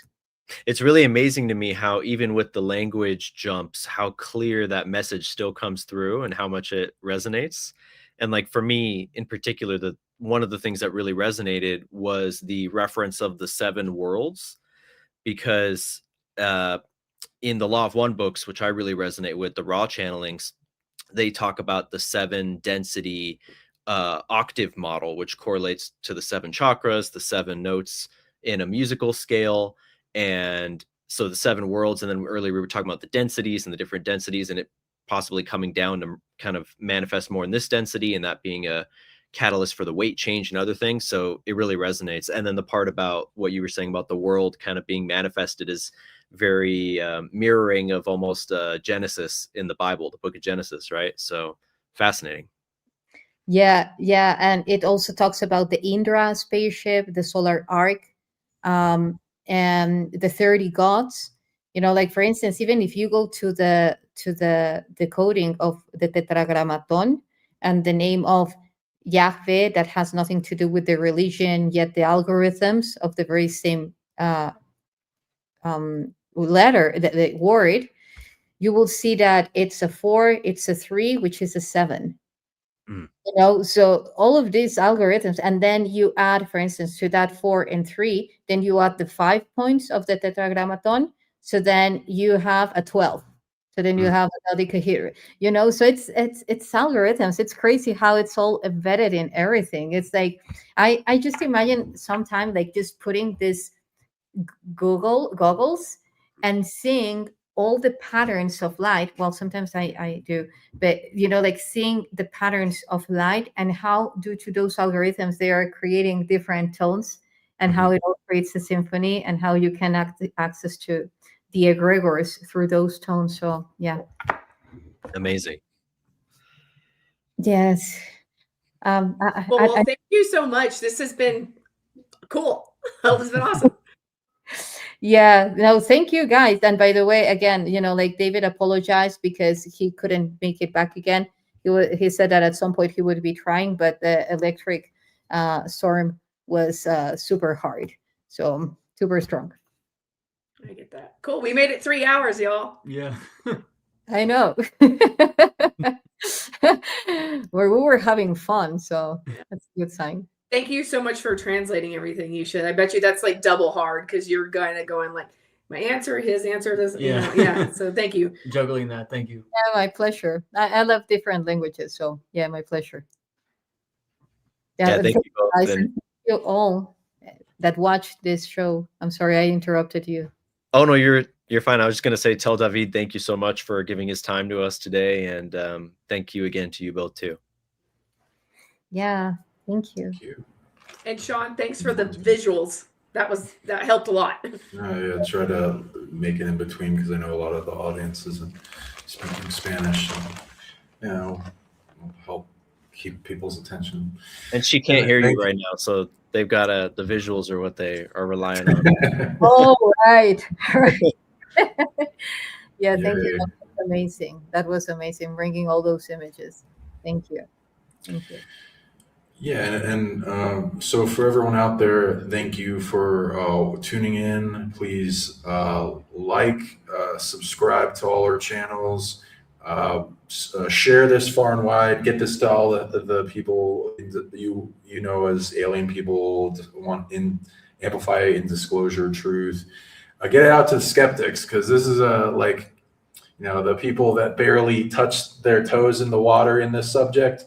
It just blows them away with how much evidence there is. And it's a little disappointing, but you know how that is. And can you guys list how people can get a hold of you? Yeah, so for me, my YouTube channel is youtube.com/Cosmic Origins, and you can find all my social media links in the description of any of those videos. Also Cosmic Origins on Instagram, but the O is a 0 on the Instagram handle. And if you want to send me an email, cosmicorigins777@gmail.com. Well, it's interesting. Social media is also your own? Yeah, but just let me say something. It's very funny, JC, because you are very much into the 7, and we were talking about the 7. And before someone sent that message to the private chat, there were 77 messages on the private chats. Nice. How cool. Yeah. 7's everywhere today. Yeah. And how other platforms people can reach you on? You're on Instagram, X, or any? And what projects you have coming up? Any conferences, events? Yeah, so my X is also Cosmic Origins, and then my website is consciouscrypto.info, and that's where I do cryptocurrency coaching. So if you're interested in learning about how to invest in cryptocurrency, we have a conscious spiritual community that integrates all of the awakening material with crypto. So it's not just the boring 3D stuff, like we're about the spiritual side of it. So consciouscrypto.info, and then if you go to like my YouTube, you can find the rest of my social media links in there. That's probably the easiest way. And then for Nikki, Isa, you might have to tell Nikki, since she can't hear us right now, to translate for us. Yeah, absolutely. And thank you for reminding me, because I keep forgetting it. Nikki, so if you can share with us, how can people find you, both of you? Okay, yeah, I'm Nikki Anna Jones. I'm on YouTube, Twitter, Instagram, but mainly YouTube is my thing. And then I'm on all kinds of podcasts. So anywhere you find a podcast, so you just put, it's like Indiana Jones, but Nikki Anna Jones. There you go. Okay, and any upcoming events? Anything that you want to share? Not really any events. I mean, I think I'm going to try to do a lot more live streams and upload a lot more. So you could just find it. And I have I have over 200 plus interviews. So lots of content for people. It's kind of evergreen content. I tend to do like what is this person all about interviews. And then, Okay, nice. Any secret, uncomfortable secret that you want to reveal? I was kidding. Anything from Joaquin's? If Joaquin. Joaquin. Oh yeah. Joaquin. I have a small channel called Esoteric Wisdom. So you can go follow that. Follow me on Instagram too. It's Diego Escobar 1776. So I post some 5D stuff there. So Where are you from, Joaquin? like where did I grow up? I grew up in Los Angeles. But do you have any? Yeah, my dad speaks Spanish. He's Mexican, so oh, qué bien. definitely I'm connected to the where the BUGA is at right now. Nice. Nice. Okay. Good. Okay. Yeah. Anything else you guys, Nikki, Joaquin, that you want to share? Well, Nikki already, but you, Joaquin, anything else besides your channel?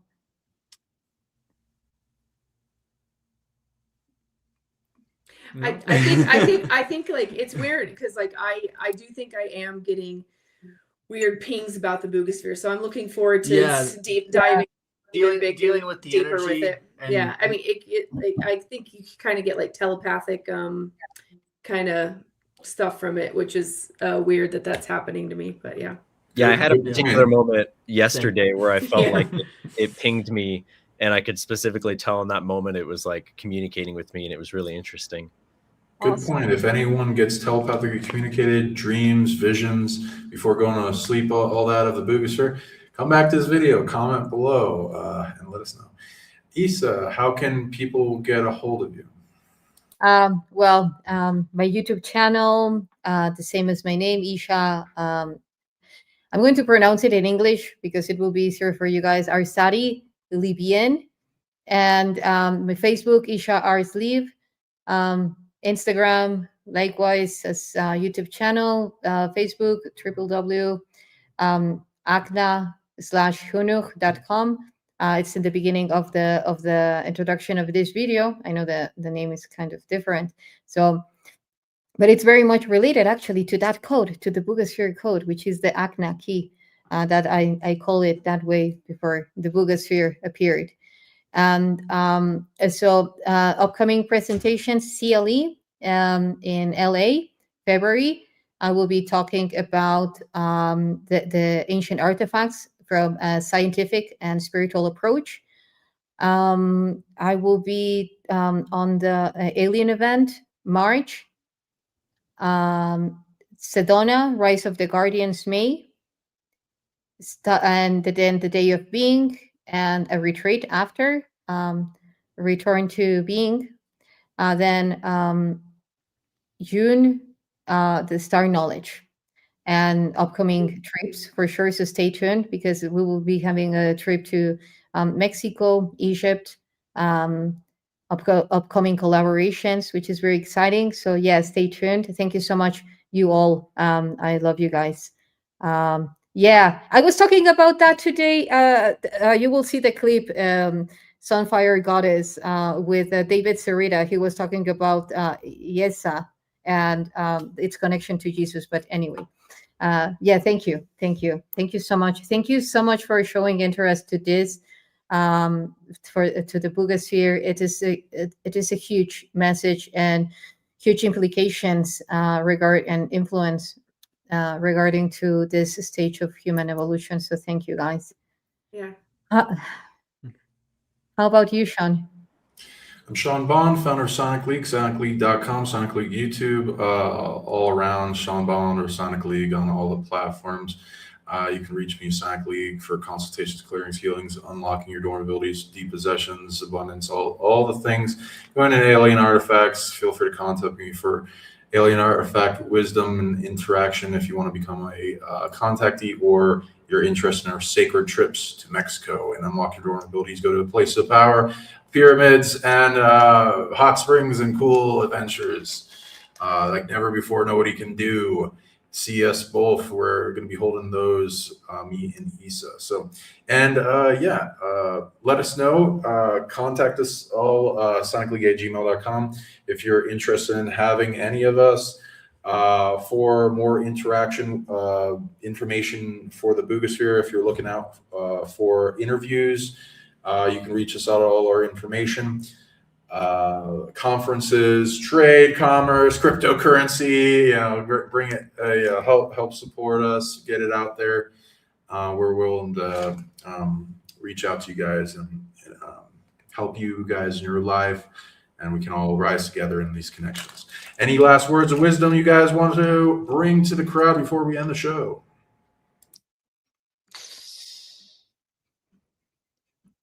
Stay open. So the world of mystery is before you. That's all I would say. Thank you.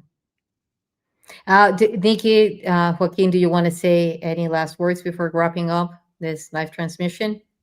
No, just like, this is an exciting time to be alive, guys, and this is really the coolest, biggest thing. If you really like get into the weeds of this, like, this is cool. Like, I don't know why they're not 8,000 people on our live stream right now. Like, that's like cool shit, you know? Yeah. So I just think like, you know, we got to be the way walkers, and then people will just kind of be like, wait, what? Yeah. Mhm. So we got to explain to people why this is cool, because it's basically Transformers. Like, the Bugasphere is kind of like a, you know. Yeah, we have like advanced they're technology Autobots that's like coming so in. like, what? Come on. Yeah. So yeah, super cool.